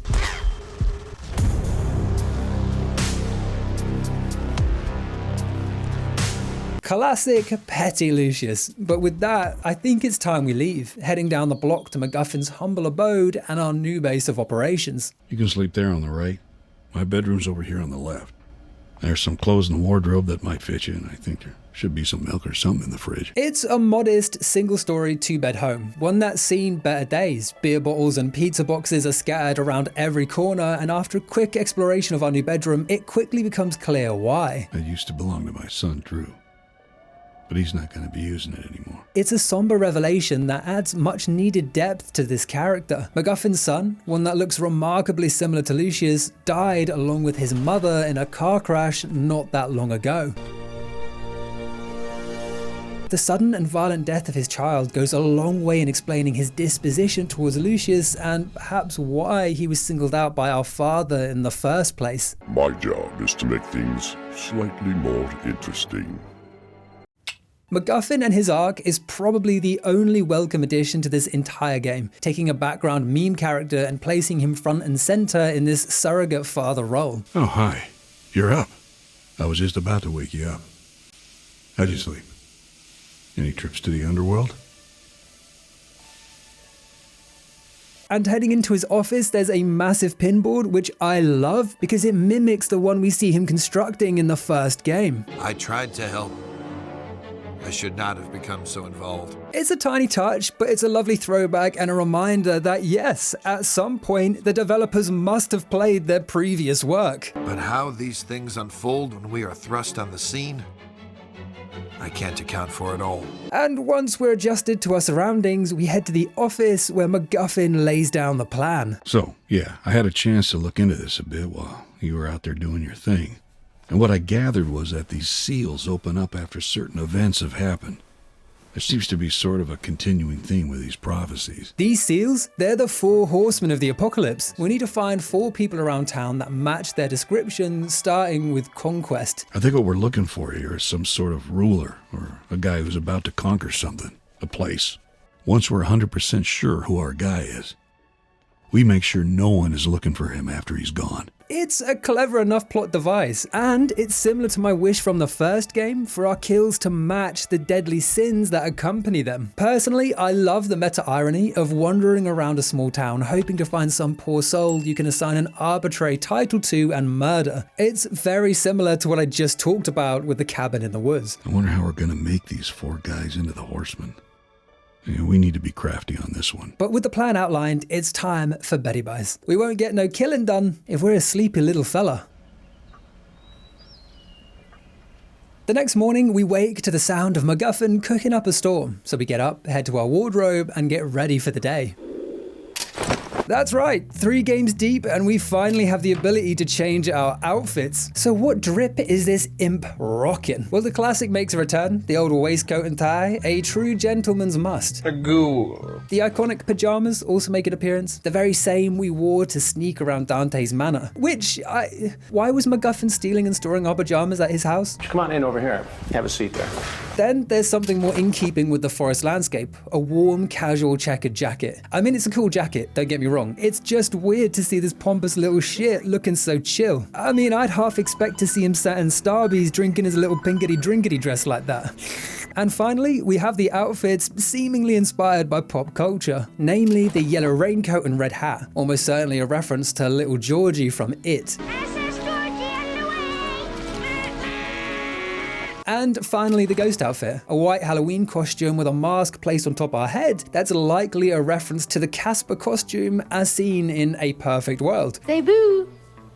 Boo. Which is about a child getting abducted and held hostage by an escaped convict, and the two slowly bonding with one another. Never underestimate the kindness of the common man, Philip. Almost like an inverse of the relationship between McGuffin and ourselves. I've made some breakfast here. Hope you like scrambled eggs. The only downside is that it doesn't work like a Hitman disguise, allowing Lucius to infiltrate buildings without question. You're on the grill today, chef.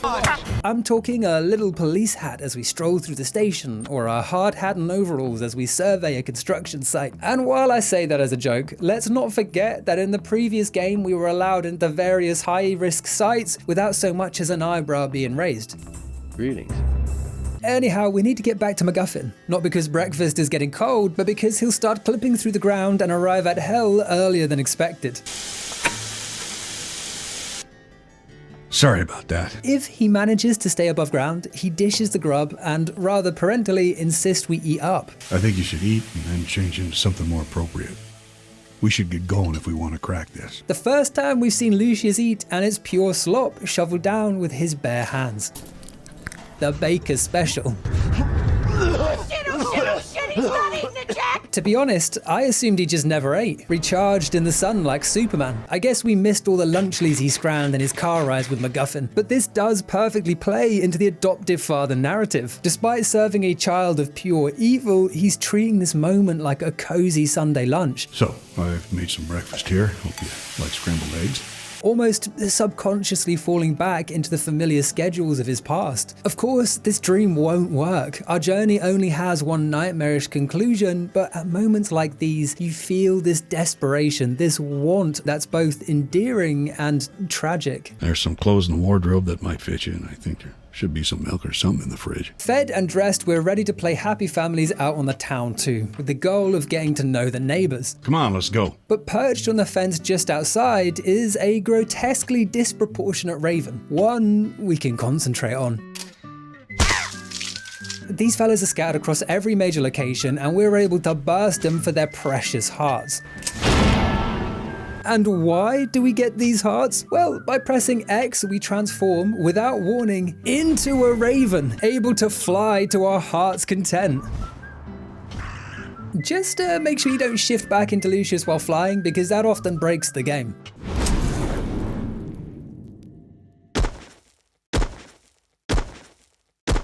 It just never stopped doing this, by the way. I had to reload the whole game. Thematically, ravens make sense. They've always followed Lucius on his journey, frequently observing our murders and likely reporting back to our father like the eyeless one himself. Historically, ravens were associated with death and destruction, usually scavenging off of corpses, and so, in medieval times, were often seen circling overhead where disaster had struck. They're not linked directly to devil worship, at least not in the Bible. It's more of a folklore thing, witches, evil spirits, gothic literature, all that jazz. I mean, they just look a bit mean. Let's be real. Morality, after all, does have an aesthetic quality. It's a fucking laptop. But in terms of story context, I do not understand why this power was awarded to us without any ceremony. It's a super unique ability and one that's never even hinted at existing. I mean, up until a few days ago, we were being chauffeured by McGuffin, and now you're telling me we could fly this whole time? Of course, I understand why they added it. The husk of a world would have been a slog to run across, but I almost wish they had lent into that struggle for at least 1 or 2 missions, adding that sense of struggle and making the ability to fly all the more rewarding once we have it. Almost like getting the Lord Vessel in Dark Souls, the ultimate reward for our persistence. A moment of silence, please, for all those that reached the Ash Lake without first getting the Lord Vessel. Getting back up that tree is like doing a Dark Souls 2 ladle-only run. Traditional fast travel is also an option, provided we visited the location at least once. Again, all good stuff that cuts out the dullest part of the game, traversing its world. Speaking of dull parts, turns out McGuffin is an impatient man. Fly away and he continues walking down the street at his own pace. So when you come back, it can be confusing where or what you're even supposed to be doing. Thankfully, our block's not complicated, and walking a short way down the road, he quickly pops back in. Thanks for waiting, asshole. What precedes is a brutally boring segment where we knock on several houses, meeting yet more residents. Come on in, detective. I saw you guys coming from a mile away. Really just a shittier version of what we already done at the barbecue. The highlights include looking around neighbor's house while McGuffin stands in the kitchen without saying a word.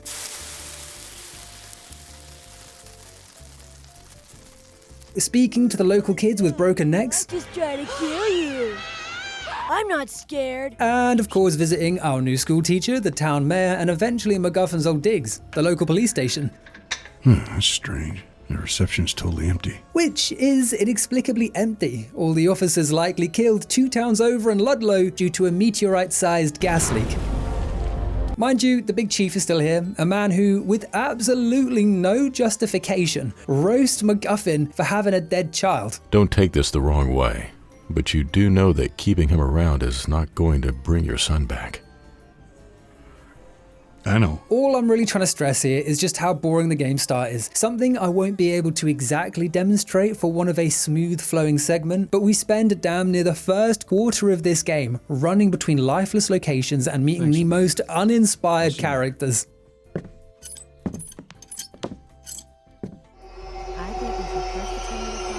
It's like one of those awful I remade X in Unreal videos you see all the time. Come on, give me a break. And a stark contrast to the previous games where the murders started hot and heavy, whether that's locking our maid in the freezer or turning our nurses into medical pulp. What happens when you shock the devil's son? Both offered kills or the ability to kill within the first few minutes, whereas in this game, you don't get your first kill until roughly an hour in, and the game's only a few hours long. And that's timed with me already knowing where to go and what to do, so that's being optimistic. They do try and justify this right after the crash, with McGuffin asking us to rein in the killing and keep a low profile. We really should take a step back with the killing.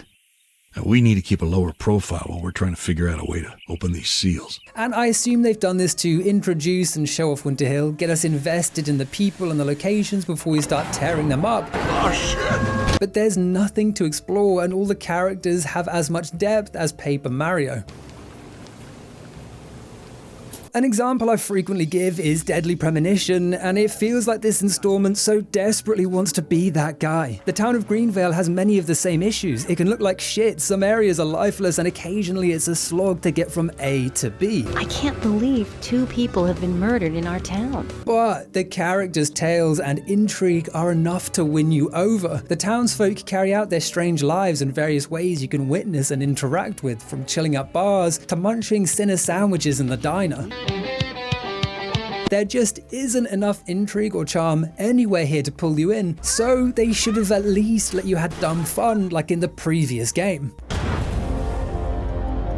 I mean, to play Lucius's advocate, they do try and mingle in some intriguing side content. Take the Freeman house. The dad is a total creep, cosplaying upstairs as a pedo Alan Wake. We're planning to add a pool to the house. I would love to see you swimming in it someday. Do you like swimming? After our brutally awkward first encounter, in the garage we find a sealed hatch that requires a crowbar to open, our powers conveniently not working. Okay, you've got my attention, you've piqued my curiosity, I want to know what he's hiding down there. Generally, these missions are represented by a percentage under characters' photographs. Interacting with the correct items around town will increase this slightly, and once it's full, we have enough items or knowledge to finish them off. It's very rigid, made all the worse by a lot of the items required randomly spawning in later chapters once you've forgotten you were even looking for them. In the Freeman's case, it implies we need a crowbar to proceed, so you keep your eyes peeled, looking high and low across every workshop or junkyard that crosses your path, but it's a red herring. You'll never find it. You actually need to come back 3 chapters later and by pure chance decide to go outside and check their mailbox, finding inside it an accusation of abuse from some unknown accuser. We then take this letter to Jack. What the shit? Who accompanies us back to their house, at which point a crowbar will have spawned next to the planks, cracking it open to find definitive proof of his perversions. You have the right to remain silent. Anything you say or do can and will be used against you in a court of law. Truly, it is awful mission design. What are you doing? He's just a writer. Then there's the cabin in the woods. Not the movie, a special lodging hidden deep within the northern woods.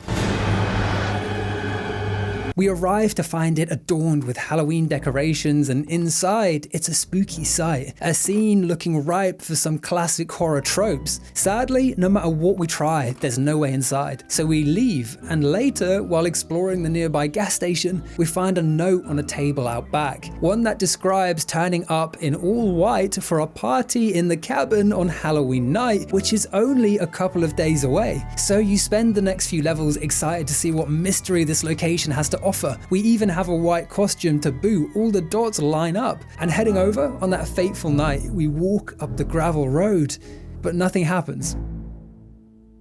No, you didn't miss anything, just nothing happens. They never finished the quest, and if you Google this cabin, it comes back saying allegedly cut content. My brother, this ain't cut, it's unfinished. Not only that, but it implies that it is still finished by having the note in the shop and the marker on the map. It's the worst of both worlds, the anti-Hannah Montana. Also, as an aside, you can glitch into this cabin by literally flying so hard at its face that you glitch through the wall. Nothing happens once inside, and you are permanently stuck because there's no way to teleport back out. But given how broken the game was, I just knew that there would be a way to get inside. In any case, the end result is that you end up missing half the side content with no idea if you're just missing something or if it's not even appeared in the world yet. It's a real shame they don't execute for this. And it is a shame, because the kills you encounter in these side missions, when they work, they are usually pretty fun.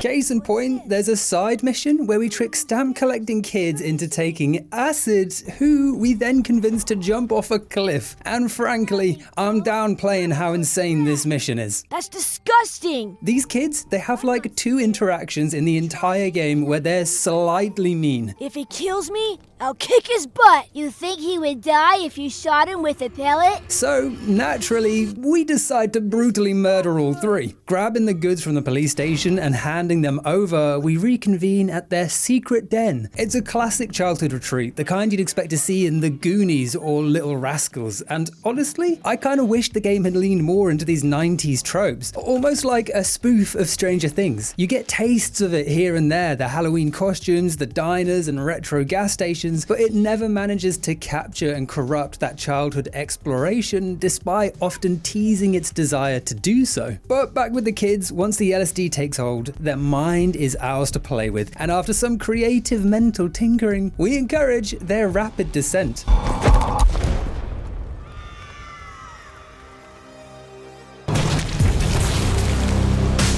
It is pure, unhinged black comedy, Lucius at its very best.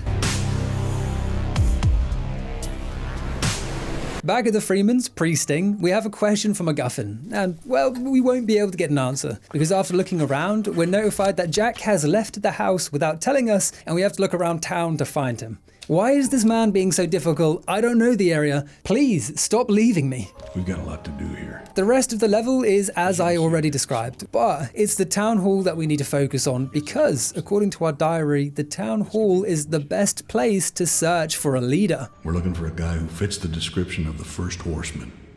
Now this guy has to be the closest thing we have to a king around here. But I'm not sure how we're supposed to handle this whole bow and arrow thing. Taking a look around the hall, we pass through the courtroom and head to the back where we find Big John speaking to Dr. Green Thumb. Oh no, Dr. Green here was just leaving. Hello, my name is Dr. Green Thumb. This lad, he's looking to replace our late father's political role. With all due respect, sir, I think aiming for his jaw right after he died is something a friend would probably not do. Someone has to continue the work he was doing, and quite frankly, I think you are stepping out of line here, Detective. Maybe I am. The two have a little chit-chat, after which McGuffin decides to ditch our creepy ass again, leaving us alone with the town mayor. Is it okay if I leave the kid here for a second? I have some errands to do, and I think you'd find the whole building quite interesting. You don't have to watch him or anything. He'll find his way back to my apartment on his own. You sure about that? Bizarrely, the town mayor wasn't interested in looking at my bottle of milk, no matter how many times I tried. Oh, hello, son. But it is clear he's our guy. All we need to do is find a bow that ties him to the horseman, something we find in the form of his prized archery trophy. Got that in the state finals, 65. I hunt with the bow, too.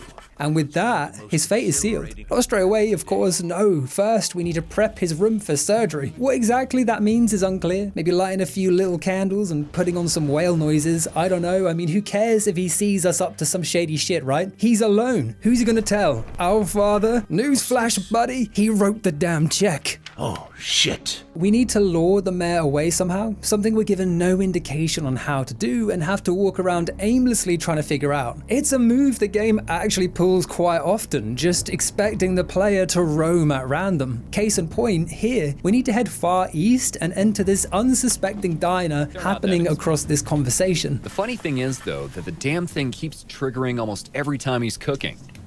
And sometimes he has to run to his house because he left the stove on. That doesn't sound like a person who's responsible enough to be a mayor. Turns out he has a dodgy fire alarm and we need to head over, create a spark and lure him out. Simple enough. Demon birds, roll out. At the mayor's house, the front door's locked, but thankfully Lucius finally remembers he has powers. So looking through the kitchen window, we use our abilities to activate the cooker and set off the alarm. Again? Thanks for the heads up. I'll be right there. Office empty, we can finally set up, which, after all of that, entails turning 3 crosses on the wall.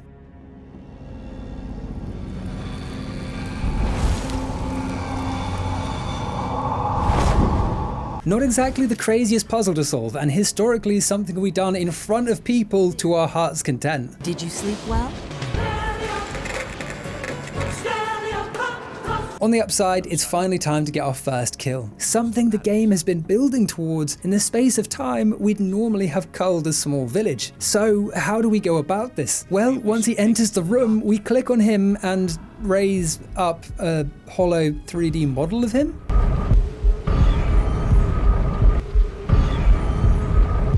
What is even this? I am convinced it is not finished. This is surely a placeholder for something fun or interesting.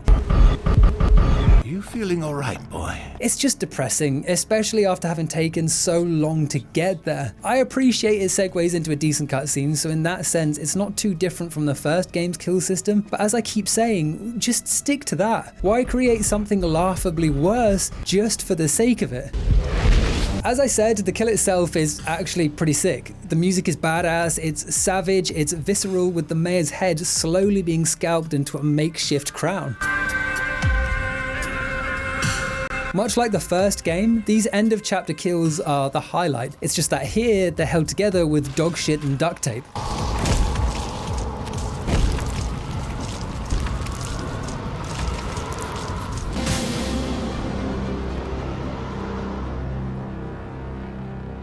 Hard cut to the post-kill debrief where the crew are formulating their next move. There used to be this small amusement park right next to my house. If I'm not mistaken, I think they left a few things behind when they went bankrupt. A carousel? Out back, you say? Well, let's have a little look.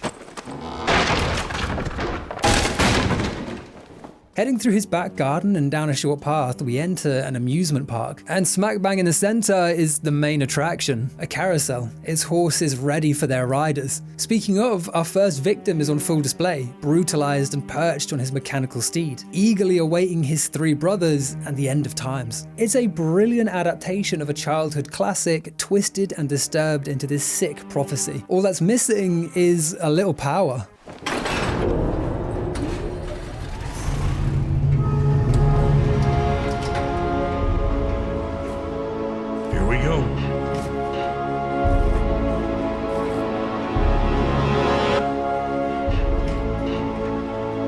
McGuffin, he's repulsed by this gratuitous display, which kind of makes sense. While he's been a player in this mess since the very beginning, he's never been hands-on, never played a direct role in the murder of another. Even in the second game, he was our glorified driver at best and our father's gimp at worst. But now, he's compromised. This brutal display, a testament to his guilt. The reservations and sickness, it's totally understandable. He's not just an NPC going through the motions and doing whatever we say. This evil, it clearly affects him. Something we're left to ponder on as the first chapter comes to a close.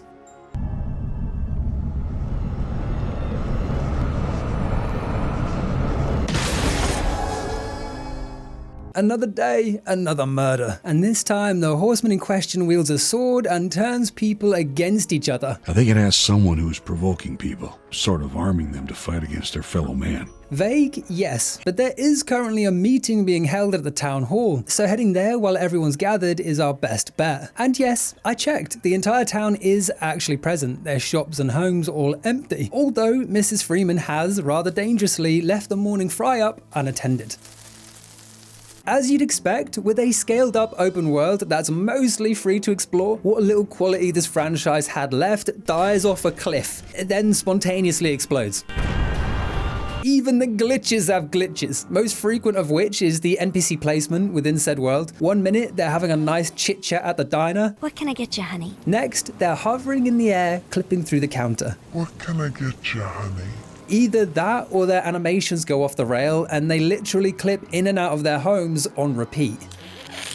Also, there's a surprisingly common issue where characters will very slowly rotate in a circle, starting small at first and spiraling out of control in no time. Throughout my playthrough, I don't think there was a single character whose interactions either with us or the world wasn't broken in some capacity. It honestly borders on impressive. Statistically, someone should have been fined by pure odds alone. This is small fries in the grand scheme of things, but when it happens all the time to nearly every character, it undermines any immersion and constantly reminds you how unfinished this game is. Naturally, I also encountered a ton of game-breaking bugs too, whether that's infinite loading screens, missing mission triggers, or more concerningly, broken save states. What else? Oh yeah, sometimes the kills don't kill right, such as when we have to kill Captain Birdseye by slapping him overboard.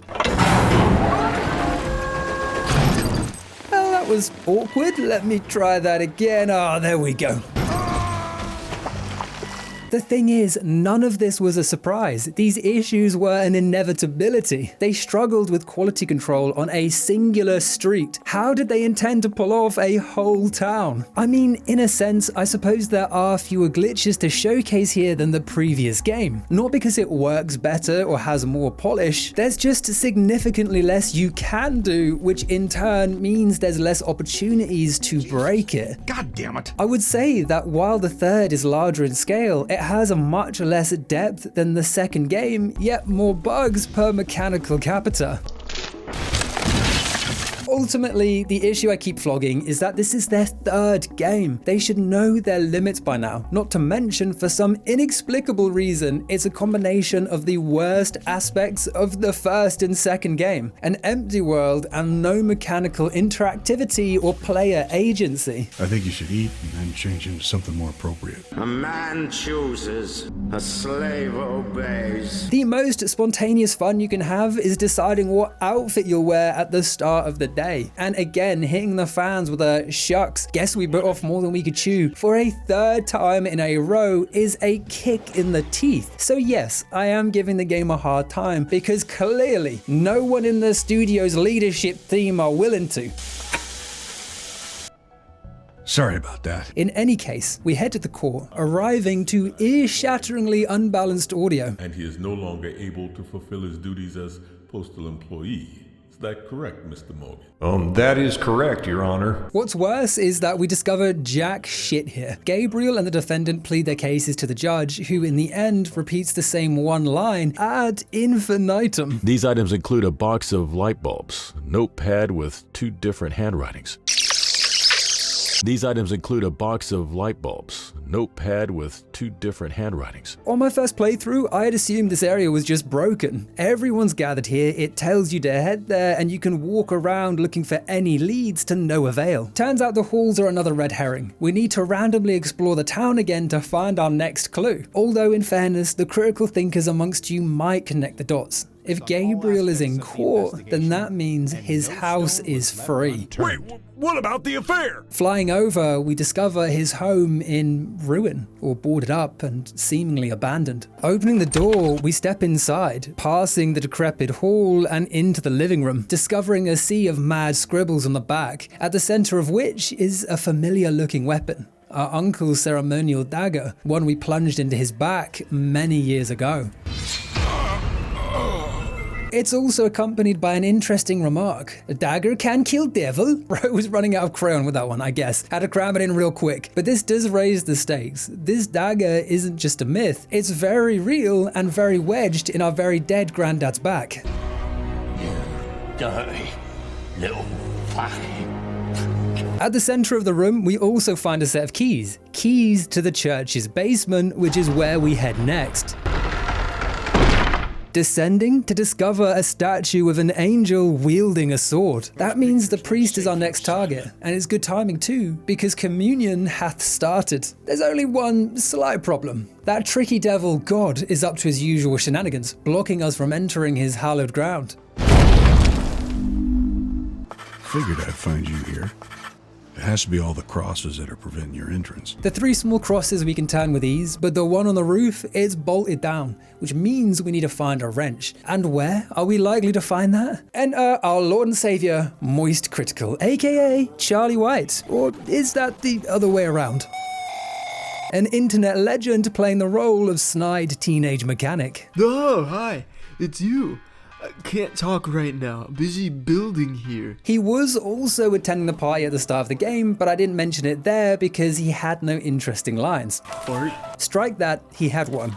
Maybe later. I don't have much to say about the actual voice acting. It's literally just Charlie being Charlie. He might be a world-renowned Hunger Games star, but at the time, his VA work was limited. And while he's gone on to star in big hits like Dispatch, You gonna eat those Twinks? this appearance, it feels like Moist playing himself with a goofy voice rather than a real character with his own personality. It's part of my secret project. I feel this is a fair criticism. Please don't crucify me in the name of Moist. I've seen what happens to that man's rivals, and I have neither the care nor the mental health to deal with hate right now. A fire? That's all I need. The keen-eared might also have noticed that this isn't actually his first role in the Luciverse, patent pending. Who could forget such famous lines as... I'm just joking. No, it was this banger. The whole place is on fire. What the hell are we gonna do? In my defense, it was only a tiny role, so I saved the revelation for this section for pacing and theatrics, but the point remains. Charlie has been a cornerstone of this franchise for a long old while, and if they ever reboot this bad boy, I hope they find another role for him to fill. I'm not sure what I saw, but something wasn't right. Why? Well, what do you mean, Joe? Anyway, he has the wrench we need, and he wants something for it. Who knows fucking what? It just says, and I quote, he wants a certain item for this, and that is the only clue we get. If you see any stuff that you don't need, bring it to me. I'm not sure if this is a glitch, an oversight, or again, an attempt to artificially lengthen the game, but it turns out he wants a processor from a games console inside the dead mayor's house. Of course he did. Was that not obvious? On the upside, we have the wrench and a lead for some intriguing side content. Now all I need is the T12C3 and some batteries. Then I'm finally... What was that, mate? I didn't quite hear you. Turns out, Bonaparte needs 2 more items for a top secret side project. Namely, some batteries from our toy robot and, yeah, I don't even know what this is. It is! The T12C3! Where did you get that? As a reward for this fetch quest, he brings us in on his plans, ripping a hole in the space-time continuum. I'm trying to create a portal to another dimension.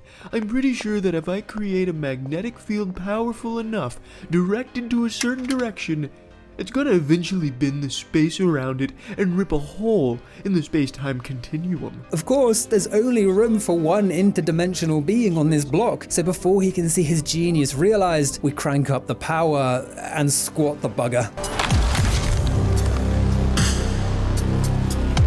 Rest in peace, Charlie White. You truly did die for our sins. Overall, it's a pretty decent side mission, primarily due to the subversion of expectation when revealing his giant magnetic device. The entire game we're led to view him as a bumbling fool, but if it weren't for our intervention, he might damn well have succeeded in altering human history. It's working! Now I only have to crank up the power and see the portal forming. That, or creating a very strong magnet. I guess we'll never know. Thankfully, the lad did provide us with a wrench, so we head back to the church and bust down the final cross. This prompts a visit from Gabriel, who pleads a change of course, specifically to McGuffin, using the loss of his family as leverage. I understand your pain, Jack. Having your doubts about the Lord, difficulties trusting him again.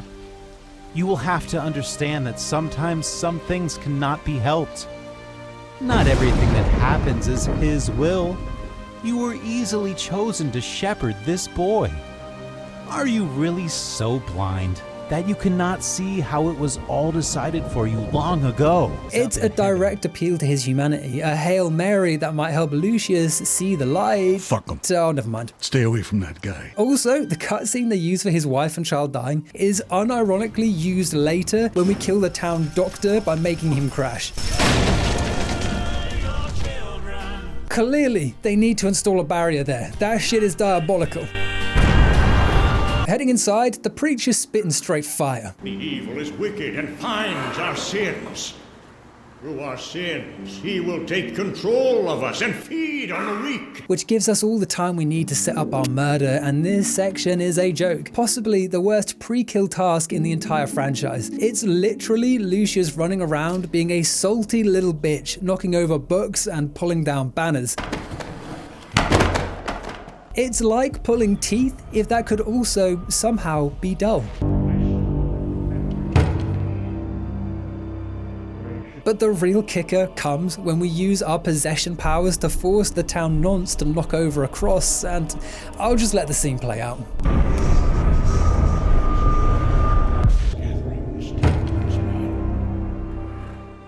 No critical words needed, that goofy shit speaks for itself. It's especially disappointing because there's so many angles you could have tackled this mission from. We are the son of the devil wreaking havoc in a house of God, filled with mostly shitty people, but the best they could come up with was knocking 7 different books off of shelves. I mean, come on, it's so uninspired. All that kept me going was the sweet thought of murder.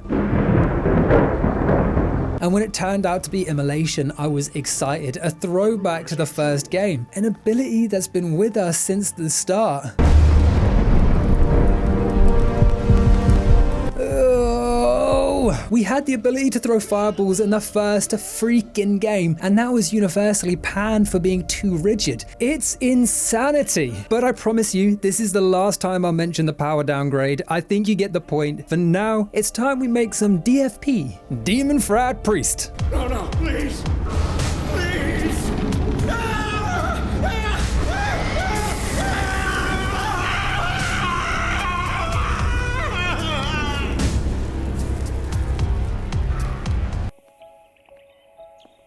I don't understand how you get them here. Returning his body to the twisted pedestal, McGuffin has been keeping an eye on things, and it's becoming clear that he has reservations. And I thought I was ready for this shit, but I guess once you see it with your own eyes, it all becomes much more real.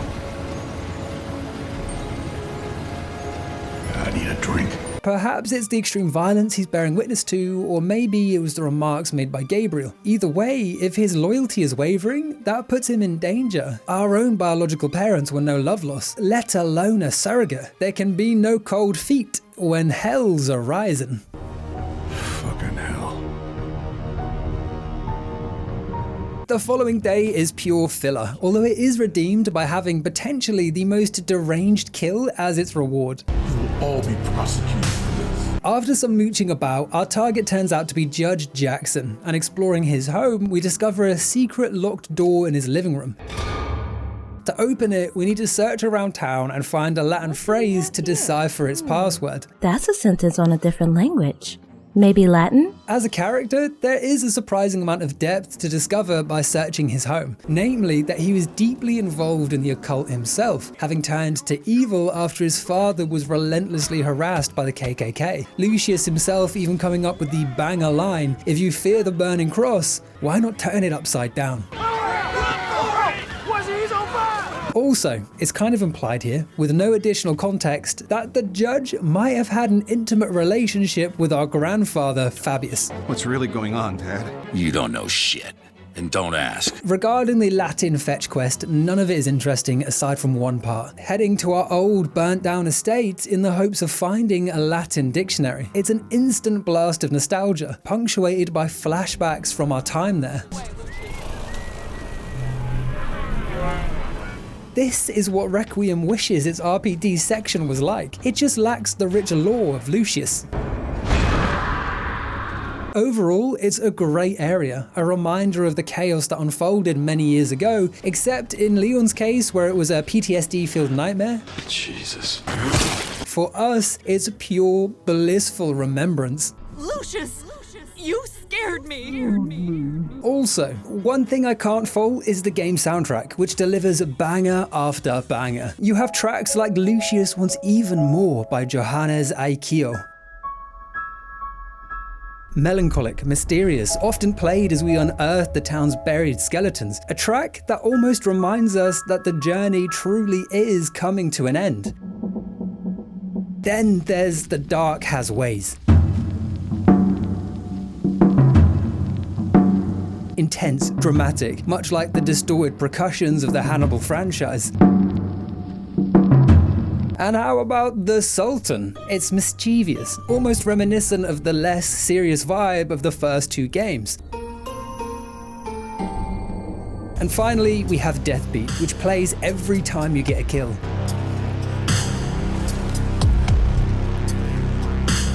An imposing mechanical beat that's permanently associated with the most savage murders you can imagine.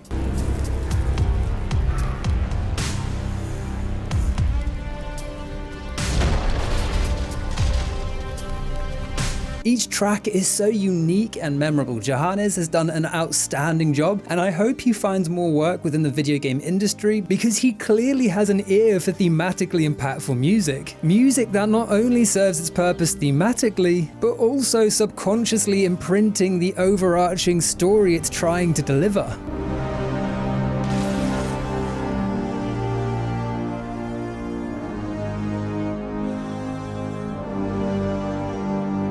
Back to the ruins, stepping into the library, we find the book we're looking for, having mysteriously survived the raging inferno that claimed everything around it. What you got there, kid? Grabbing it, we're treated to yet another visit from Gabriel, who decides to embark on a rather lengthy spiel about the fundamentals of religion. So one day, he decided that he is going to make this creature that looks almost like him.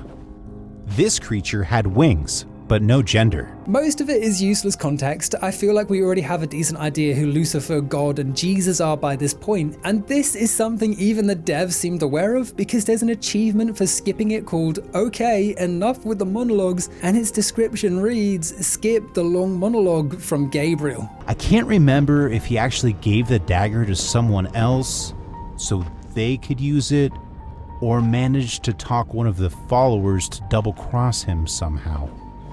I really don't remember. It is worth sitting through at least once though, because at the very end, he lays out key details about that elusive dagger, the same one that's sitting just beneath our feet. So first, we would need to stop him.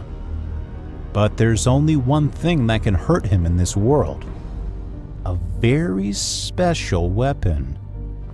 I think you might know this weapon, and I think you might know where it is. This weapon is the only thing that can destroy Lucifer.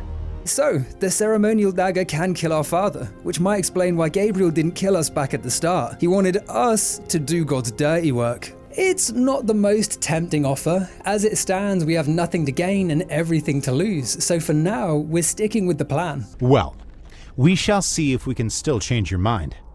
Maybe that detective of yours could help me persuade you. Latin phrase deciphered, we open the bookshelf and head down to a cultish lair, all black metal, obsidian stone, and fire cauldrons, at the core of which we find the judge. And when I promised you an unhinged kill, boy howdy, I was not lying. Enter the KKK, who, in YouTube speak, cane and lynch the lad. You know who I am. You will all be prosecuted for this. It's insanity. I mean, they even give us a little ghost outfit too. But it does play into the context of his father's harassment. It's just that if you happen to miss that specific memo, you'd go into this kill assuming Lucius personally led with the most diabolically racist shit. Then again, we are the mass murdering son of the devil. Hardly the worst thing he's done, all things considered.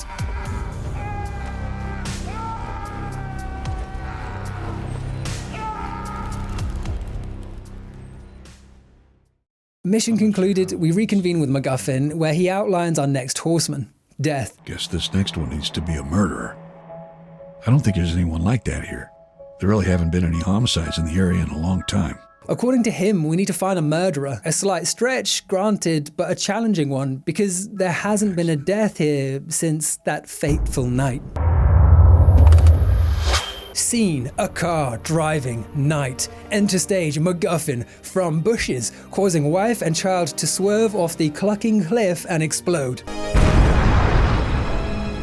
I imagine this was a mental recreation in McGuffin's head, but in a game like this, you honestly just don't know. It's equally possible he yeeted himself in front of their car by accident and caused their crash by sheer dumb luck.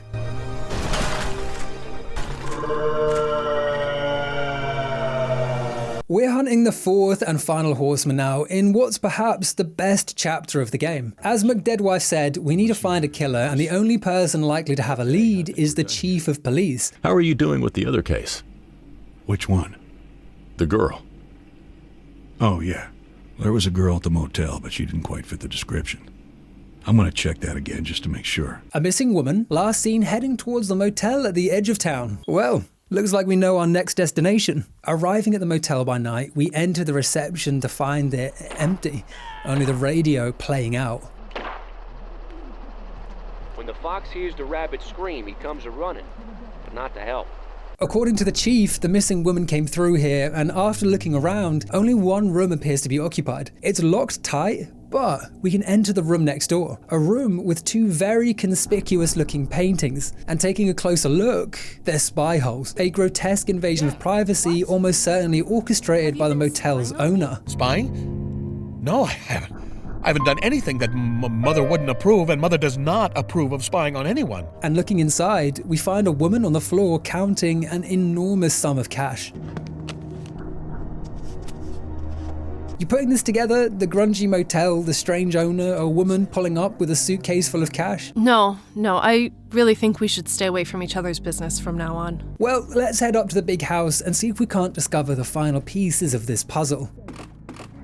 Taking the rickety steps up, we hear muffled shouting from above. The owner, Banter Mason, arguing with someone. No, Mom, I will not do it. He's done nothing wrong. So we sneak up and discover him arguing with his mother, but something is wrong. That's a lie, and you know it.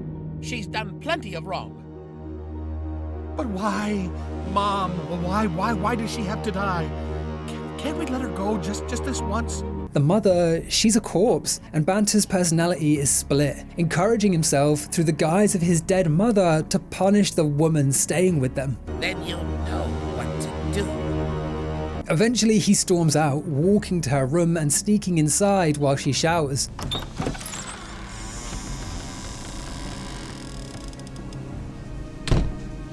Putting on a wig, he takes out a knife and heads to the shower room, where, through the second spy hole, we observe the final stages of his madness.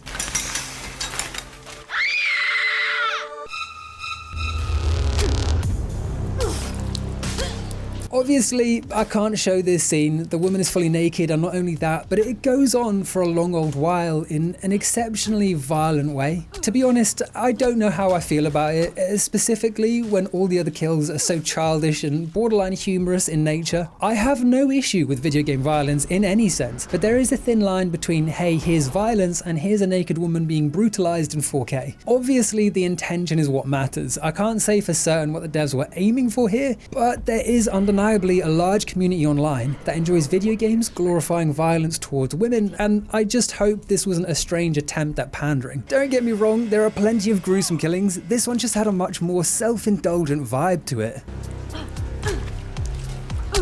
Qualms aside, this was all a massive reference to Alfred Hitchcock's Psycho movie. The woman, the money, the shower murder scene, and even the deceased mother. Mrs. Bates. The owner's name, Banter Mason, is even an anagram of Norman Bates, the villain from the original. She wouldn't even harm a fly. It's well crafted, but again, it reinforces my plagiarism complaint of the previous game. There's no satire here, no quirky take or humorous riff. The only detail they changed was turning the classic subversion of explicit detail with the shower kill into a gruesome spectacle, which is exactly what Hitchcock wanted to avoid by only showing the blade and letting the viewer's mind fill in the blanks. The knife never touched the body at all. As I said, pretty much all the best parts of all three games are plots or ideas taken from elsewhere, so it does again raise the question, at what point is this simply shady creative practice? I don't have the answer for that. You be the judge. There's no sense dwelling on our losses. We just keep on Lighting the lights and following the formalities. Taking her body, Banter's meant to carry it up the road, but I had this weird glitch where he just stands stationary outside the door with no body, meaning any time I tried to leave, it was game over.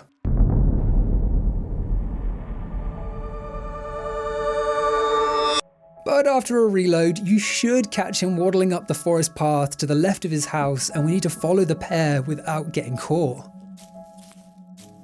On that note, the stealth aspects, while arguably some of the weakest parts of the previous games, are, other than this one specific moment, totally gone. Even then, I'd hardly call this a stealth section. We follow him down the steps and that's it. It's hardly the infiltration of Shadow Moses. Overhead view, just like old times. Still, the dedicated sneak function has been thrown out with the bathwater. Not that it was ever particularly useful. The game never even had sound-based detection mechanics, so it was essentially a certified go slower, look goofier button. But in their defense, they made like 5 whole-ass Assassin's Creed games before they dropped that tech. So clearly, it's a tough nut to crack. Where is your leader? You'll never get to it. Restricted areas also got the chop, another trivial loss in my opinion, what with them being so sporadic and underutilized, although this is a classic case of why not make them work rather than just scrapping the entire concept. You see, the real issue isn't the lack of stealth, it's a symptom of a much larger problem, and it wasn't until I started writing this part that I realized how prominent it was. Barring 2 instances, there is effectively no way to fail while playing this game. No challenge, no stakes, no real engagement emotionally or intellectually. Everything is so on the rails, at times you are barely even playing this game, which emphasizes the criticism that Lucius 3 is little more than a technical showcase, and a broken one at that. You can't even throw yourself from the cliffs in despair. King Aegeus be damned.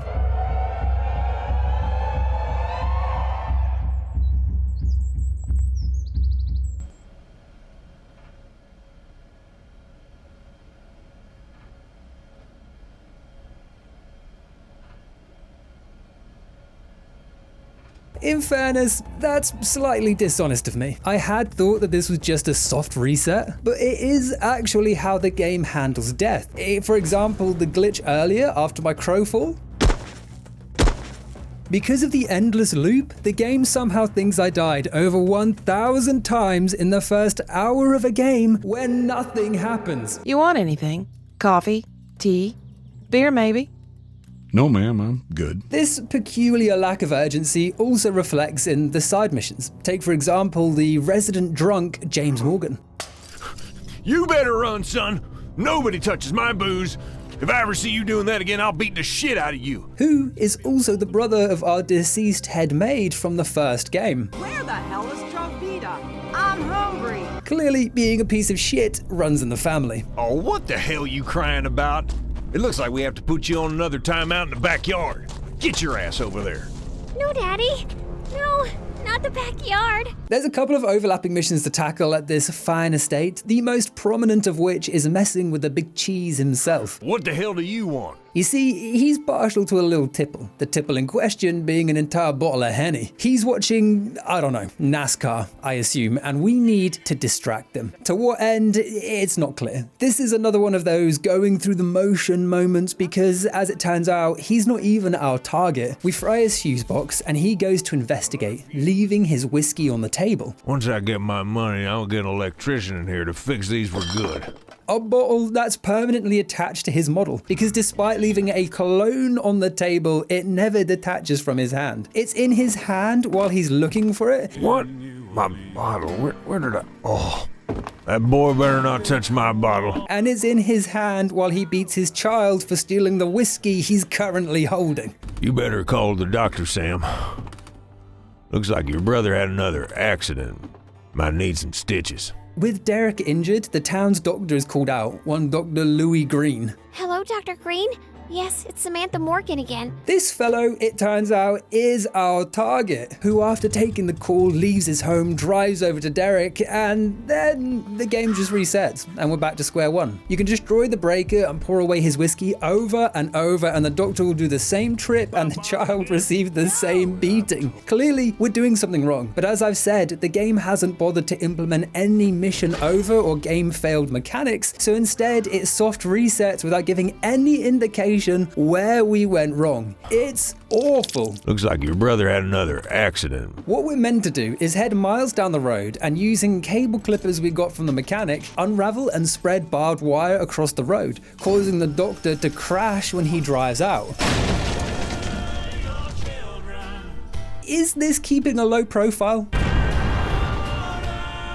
I guess the son will never recover now. At least, not if we have anything to say about it.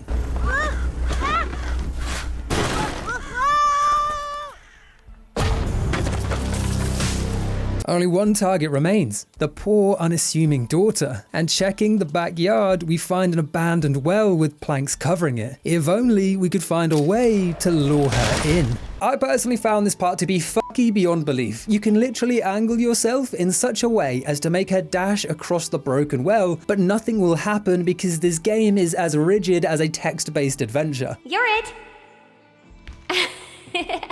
Not only that, but I shit you not, one time she tagged me and just fucking sprinted through the fence in a straight line far into the horizon, never to be seen again. What can I say? I guess she gets it from her dad.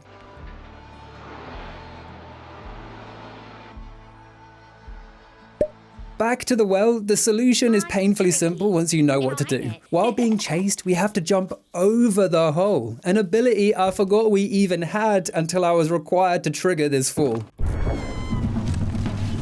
Crashing down, the impact doesn't kill her. Instead, we drag the wood over as she cries out for help, leaving her at the bottom alive, injured, and with no hopes of rescue.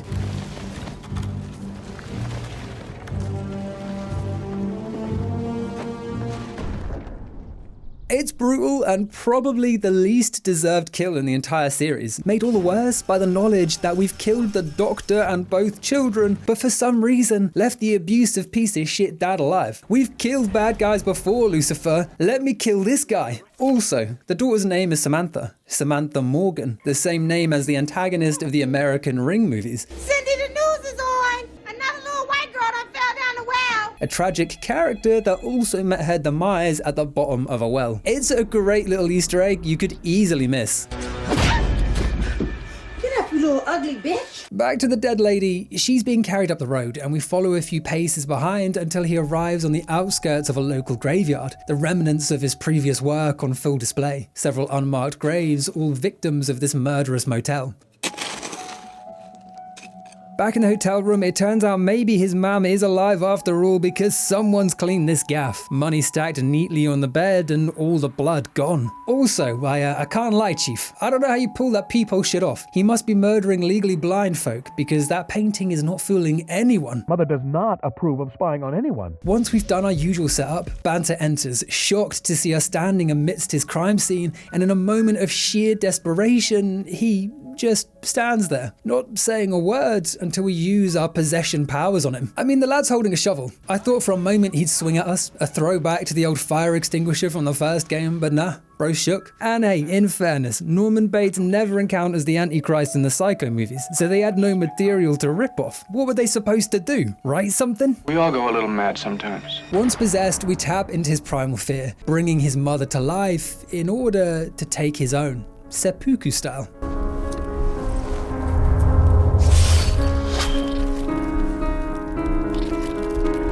It was at this point I realized he was not meant to have that shovel. That was another glitch. No, there.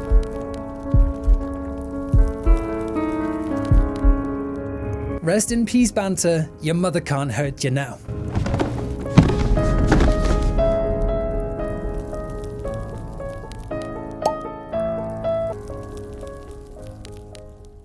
One final thought, this mission takes place on Halloween, and the fact that there's no references to the Halloween movie or Halloween at all is criminal. I'm not asking for bully levels of seasonal festivities, but at least spread a few pumpkins around the town. You already have the assets for that. In any case, the 4 horsemen are now made, collected and displayed like twisted toys on their steel steeds. All these years, and this guy was killing people in my town.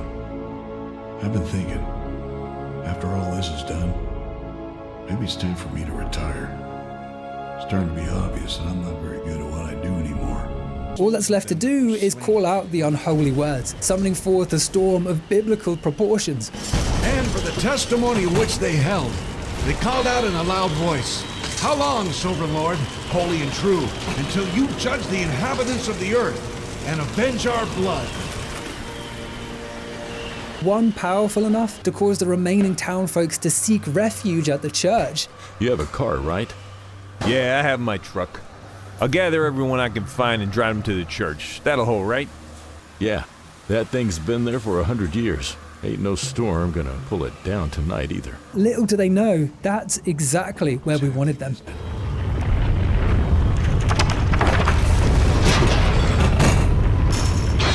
Yeah, it's definitely happening. So we need to do one more thing then. We need to spill a lot of blood. It's the beginning of the end, not just for the world, but the game too. The second you hit Bates Motel, there's no way back. You're on a straight track to the credits and any side objectives are permanently locked out. Naturally, this will frustrate some players. It comes without warning, there's no option to wrap up loose ends, and you'd hardly think walking to the Bates Motel would essentially end the game. I know a lot of games do that awkward point of no return thing, and I'm not a huge fan. I find it quite immersion breaking, but I think having the choice as to when we summon the storm and having it heavily implied that this is the final step would have been a nice compromise to let us wrap up all our loose ends. No one is licking anyone's ass. That's disgusting. What? Heading to the church, we march in to cull the flock while Jack bolts the door from the outside. All this murder. Are you really sure this is what you want to do? I've told you before, it's not gonna bring your son back. Here, Gabriel makes one last plea, claiming he'll never see his family again unless he intervenes, stopping our wicked path before it's too late. It's the devil's son. You're gonna be cast aside when he comes here, and you will have to spend eternity in purgatory, while your son and wife stay up there in heaven. I know the boy kinda reminds you of your son, but the only way for you to spend time with your real son is to fight back against this madness. But while all this is happening, inside the church, the chief of police ambushes us with a sudden call to action. We know what you are, son. You didn't think I'd let you kill everyone without fighting back. The boy here is no ordinary boy, ladies and gentlemen. The boy is the son of the devil. A surprise to be sure. We had no indication he was on our tail, but thankfully we've just escaped the Matrix. Cue action shot. What the hell? What the hell? And what proceeded to happen next defies explanation.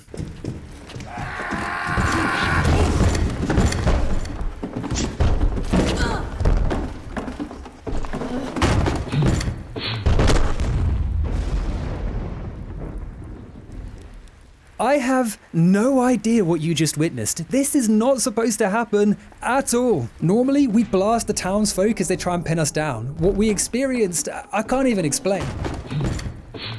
Then, to make it even better, the chief of police was nowhere to be found, and after looking around the gaff, I found him clipping through the wall, slowly rotating on his y-axis. It's a total shit show, but you know what? It captures the energy that brought us here, so I say fuck it, end strong. This is how events were supposed to play out.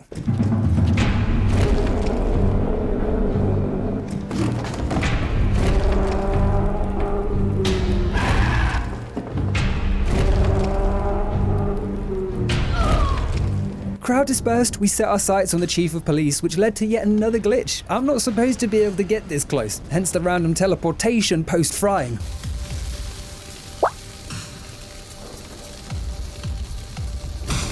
But hey, it's much better than the alternative. Congregation destroyed, McGuffin comes in with a now unsealed scroll. But after Gabriel's words, something's different. Do we really want your father to rule this place? Is that really what we're looking for? Making him do tests and killing his other children? I mean, what kind of a father is that? And what happens to me when he gets here, huh? I'm a sinner, and as far as I know, we both might end up as his prisoners. Don't you want to make your own rules? Don't you want to stop these tests and games and rule the place however you like? He's not asking Lucius to turn to the light as such, but rather turn co and betray our father. Neither good nor evil, just not bossed about by a power that would just as soon discard as elevate us. And from Lucius's reaction, it seems he's considering it. He's conflicted. Of course, this is an act of betrayal our father won't stand for. And despite Gabriel's meddling, Lucifer still has a few tricks up his sleeve. And by tricks, I mean McGuffin's innards. I think we've had enough ideas from Mr. McGuffin here. Don't you agree, my boy? Tearing Jack's heart out, the devil, our father, makes his grand return, even taunting Jack in his dying breath that he personally killed Jack's family. You know, it was me who got them to take that road that night. Gone is the botched face and helium voice. In its place, dulcet tones and a face that's almost certainly based on Ray Wise, that handsome fucker. I just wanted to tell you that your pentagram is actually a Star of David. Mazel tov! We're not off the hook either, because Lucifer senses our anger and our want for control and revenge. A spanner he doesn't need, what with his grand plans finally coming to fruition. So he does what any decent parent would do. You leave me no choice but to punish you. I'm grounding you for a week. And when that week is over, so shall be the rapture. The screen dips to black, and when it returns, we see the storm raging in the distance as the camera pans down, revealing Lucius transported to the remnants of our old bedroom, discarded like our grandfather the moment our value is exhausted. Climbing down the ruin, Gabriel is waiting for us, partially gloating, partially apologetic for our loss. I liked him. Shame on Lucifer for doing this to you. Now he's out there and trying to fulfill the prophecy by himself. While also gently reminding us that the only means to kill our father is waiting just below. Dagger's right down there. Just pick that up and stab Lucifer with it. Then you'll stay as the ruler. And you can do whatever you like. We had no interest only hours before, but now it's personal. With Lucius writing in his journal, why did he have to kill Jack? Now I'm sad. McGuffin's been there since the start. He's the only character with any real depth. A crazy arc that's wobbled at times, but managed in the end to stick the landing. I need a drink. A conflicted anti-hero you can't help but root for. Perhaps that's why Gabriel kept him alive. He saw Jack's ability to humanize us, to bring us closer to an actual child. I was just about to wake you up. How'd you sleep? His last act, an attempt to empower his surrogate, something he instantly died for, which, frankly, is typical for men his age. Don't you agree, my boy? Let's not forget though, he is technically a piece of shit. Like, from an outside perspective, he's happy to doom the entire world, while also agreeing to burn in hell and never see his actual wife and child again. But he was our piece of shit, and he will be missed. What the hell happened here? I left the room for like 5 seconds. Naturally, Gabriel can't be trusted. He's cagey as hell, but it's better the angel you know than the devil you don't. So path cleared, we head to the ritual site, bearing witness to our past work. The dagger is still placed in our uncle's back, now a skeleton rotting on the altar. Dagger in hand, it's time for payback. But first, let me just nip back and change this ridiculous outfit. Oh, much better. If I'm confronting the Prince of Hell, I'ma do it in style. With the dagger, we can gain access to the underworld via a mausoleum in the nearby graveyard, the same grounds Banter was utilizing earlier to hide his crimes. And heading through the town as the storm rages, it's a fantastic spectacle. The flashes of lightning, the debris scattering about, and a giant cyclone centered at the carousel. Our crimes manifest. What you might have noticed though was how quick the game slipped those last 3 seals past us. After taking out the church, McGuffin appears with the scroll magically open without giving much indication as to how. The seal melted off, so I figured you were done here. In the Book of Revelations, the 5th seal releases the cries of martyrs for the word or wrath of God. The 6th seal prompts plagues, storms, and other cataclysmic events, while the 7th cues 7 angelic trumpeters, who in turn cue more cataclysmic events. The 5th and 6th seal could easily correlate to the raging storm and religious flock in the church respectively, but in classic Lucius fashion, the game instantly contradicts itself, because the 7th seal, it is biblically the 7 trumpets we called in the second game to get the scroll in the first place. Such prodigious results. I am thoroughly impressed with you. Now, an argument could be made that that explains the lack of a 7th seal, because we've already achieved it. But when you first get the scroll, both at the end of the second game and the start of the third, not a single seal is broken. So the developers don't seem to be making that argument either. I think we need to create some sort of figurative events that somehow conform with the events of the Bible. And don't get me wrong, the story and its depictions are hardly lore accurate at the best of times. I'm not a prude for theological correctness. Have Lucifer suplex Gabriel off the top rope. I don't care. I just think the story had piss poor planning, and instead of lining up their ducks, they just swept the final seal under the rug and hoped no one would notice. Something is definitely happening out there. I think the portal might be forming already. Inside the graveyard, we find the mausoleum, and after offering a blood sacrifice, the ancient doors open to reveal a tired-looking lift? Well, we do love a practical devil. Next stop, hell.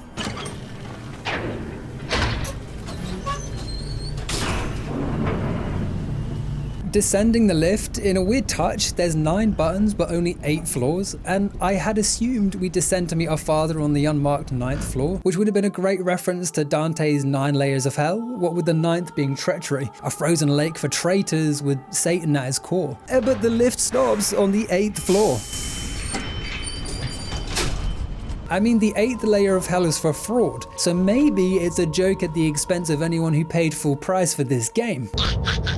Fun Alighieri fact. Did you know that Inferno was massively driven by Dante's hatred of his political rivals after being exiled from Florence for rallying against Pope Boniface VIII? Not only does he explicitly reference people he hated burning in various parts of hell, but that's also why the lowest and most deplorable part was reserved for betrayal, a swipe at those he felt betrayed him and his country upon siding with his enemies. I'm simplifying the situation drastically here, but it's a very interesting story nonetheless. Dante is a full-blown hater. I love it. Every traitor is consumed eternally. And now let's return our attention to hell. Our father's domain is a melting, primitive cavern that's almost reminiscent of the Lost Izalith. And stepping out onto this demonic bridge, how do you think the game ends? As it motherfucking began. Parkour, baby. I'm just joking. I know my way around a jump or two by this point.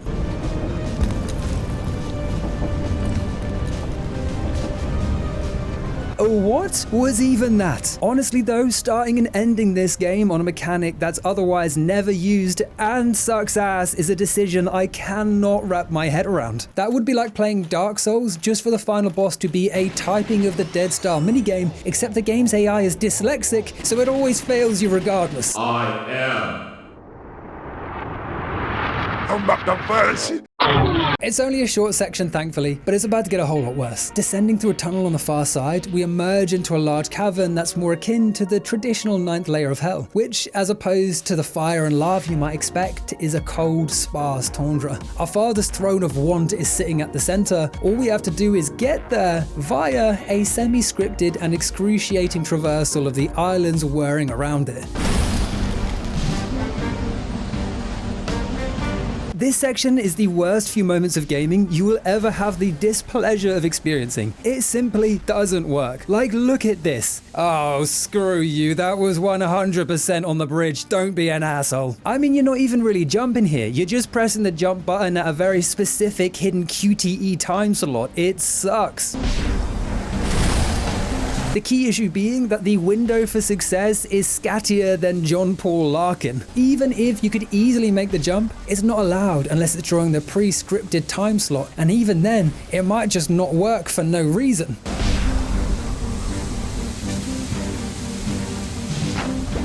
It's utterly broken, it kills the momentum, and by the time I finally got past, I just wanted the game to be over. All the excitement that stormy lead up created was gone. This wasn't a skill issue either. I checked dozens of Let's Plays on YouTube and not one of them found this section enjoyable. Everyone hated it. It's the worst. Even this handsome lad Extra Pointless, who played through the entire trilogy on his second channel, hated it. I'll leave a link in the description and you can watch it if you want my raw, unfiltered thoughts. More content is more content. Go show your support, or there's a special level of hell waiting for your ass. Melanie's gonna need a new prescription. Antidepressants cause her mom's dead.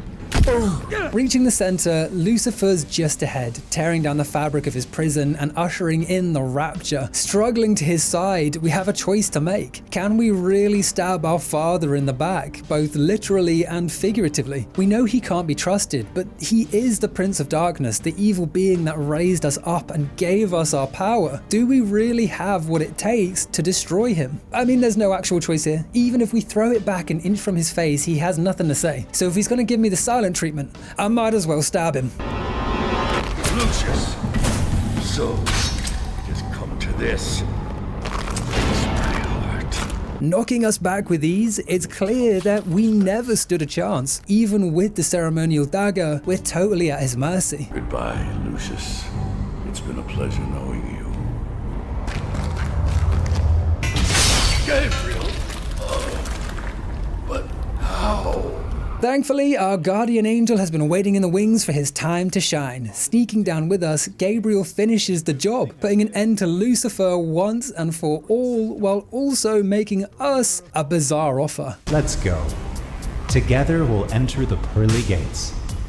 Apparently, despite not even succeeding in our betrayal, a betrayal for the record we were only carrying out as an act of revenge has bought us a ticket to eternal bliss. Bad luck, entire town's worth of people we've murdered. There's a new angel in town. Putting aside how bizarre and unjust this reward is, there's another twist. A choice after all, but only in regard to our moral pathway. Do we enter heaven's domain, doing a total 180 on who and what we are, or do we betray Gabriel and claim this icy throne for our own? After all, we've worked our asses off for it, and it is ours by birthright. The choice is yours, but given we've spent the past 3 games being an irredeemably evil little shit, it makes sense to see the evil version first, taking the blade from our father's back and giving Gabriel a taste of his own medicine. What are you doing? You son of a bitch!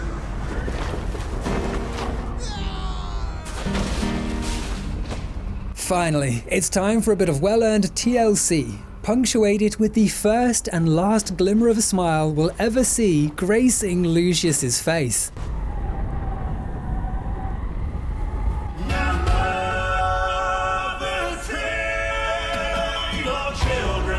In the end, he's a master of his own destiny, no angel or devil to guide his hand. A new age has descended, for better or worse, with our anti-hero at the helm. It's an abrupt ending, yes, but there is another way. What if we rebuke our father's curse? At the end of the day, we were forced into this life, cursed by our uncle from the moment we took our first breath. What if we did follow Gabriel in his cute little flared trousers up the holy path? What would redemption look like?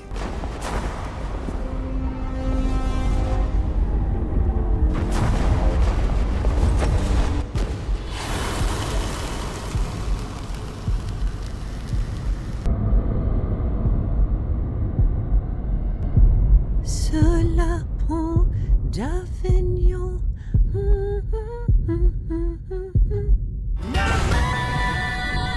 I mean, what else did you expect by this point? It's inarguably one of the video game endings of all time. There's not much to say about either ending, they're both over before they've really begun. But if I was pushed to select a canon ending, I'd wager the betrayal makes more sense. We earned that throne and we look damn happy sitting on it. I suppose if I had to squeeze more of a symbolic meaning out of the redemption ending, it does look slightly like Lucius isn't raising up anymore by the time the game ends, almost floating in the same spot as Gabriel continues to rise. So it's possible the game's implying he's not welcome in heaven, that he's stuck in purgatory as a divine punishment for his actions. I don't think that is what the game was going for, but it's at least an interesting theory to ponder. This is, however, the end of the game, and as of recording this video, the end of the entire franchise, a progressive mess that ends with a charming smile.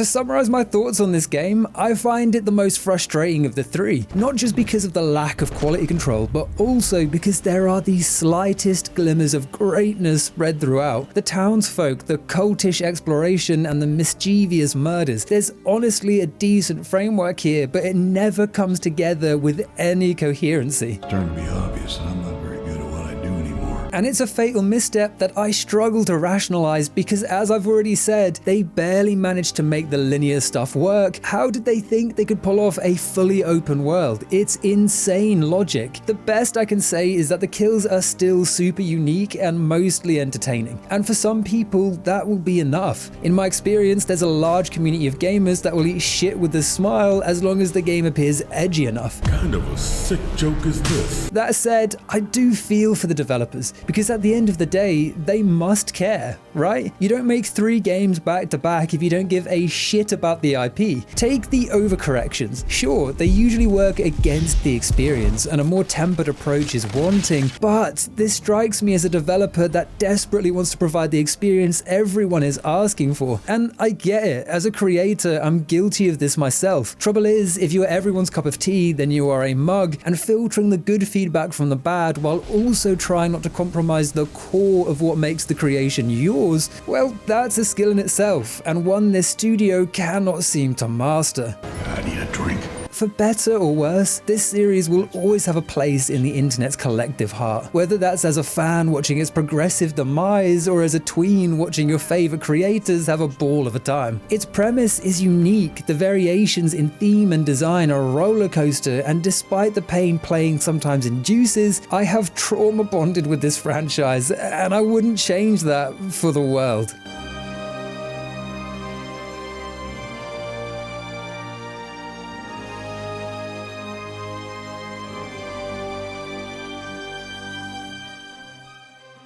One last note, I apologize for how long this video took. I was painfully burnt out, but that's past now and I'm ready to start delivering more content for you guys, both here on the main channel and once a week on my second channel. So stay tuned, thank you for your continued support, and I'll see you shortly. Much love, bye bye.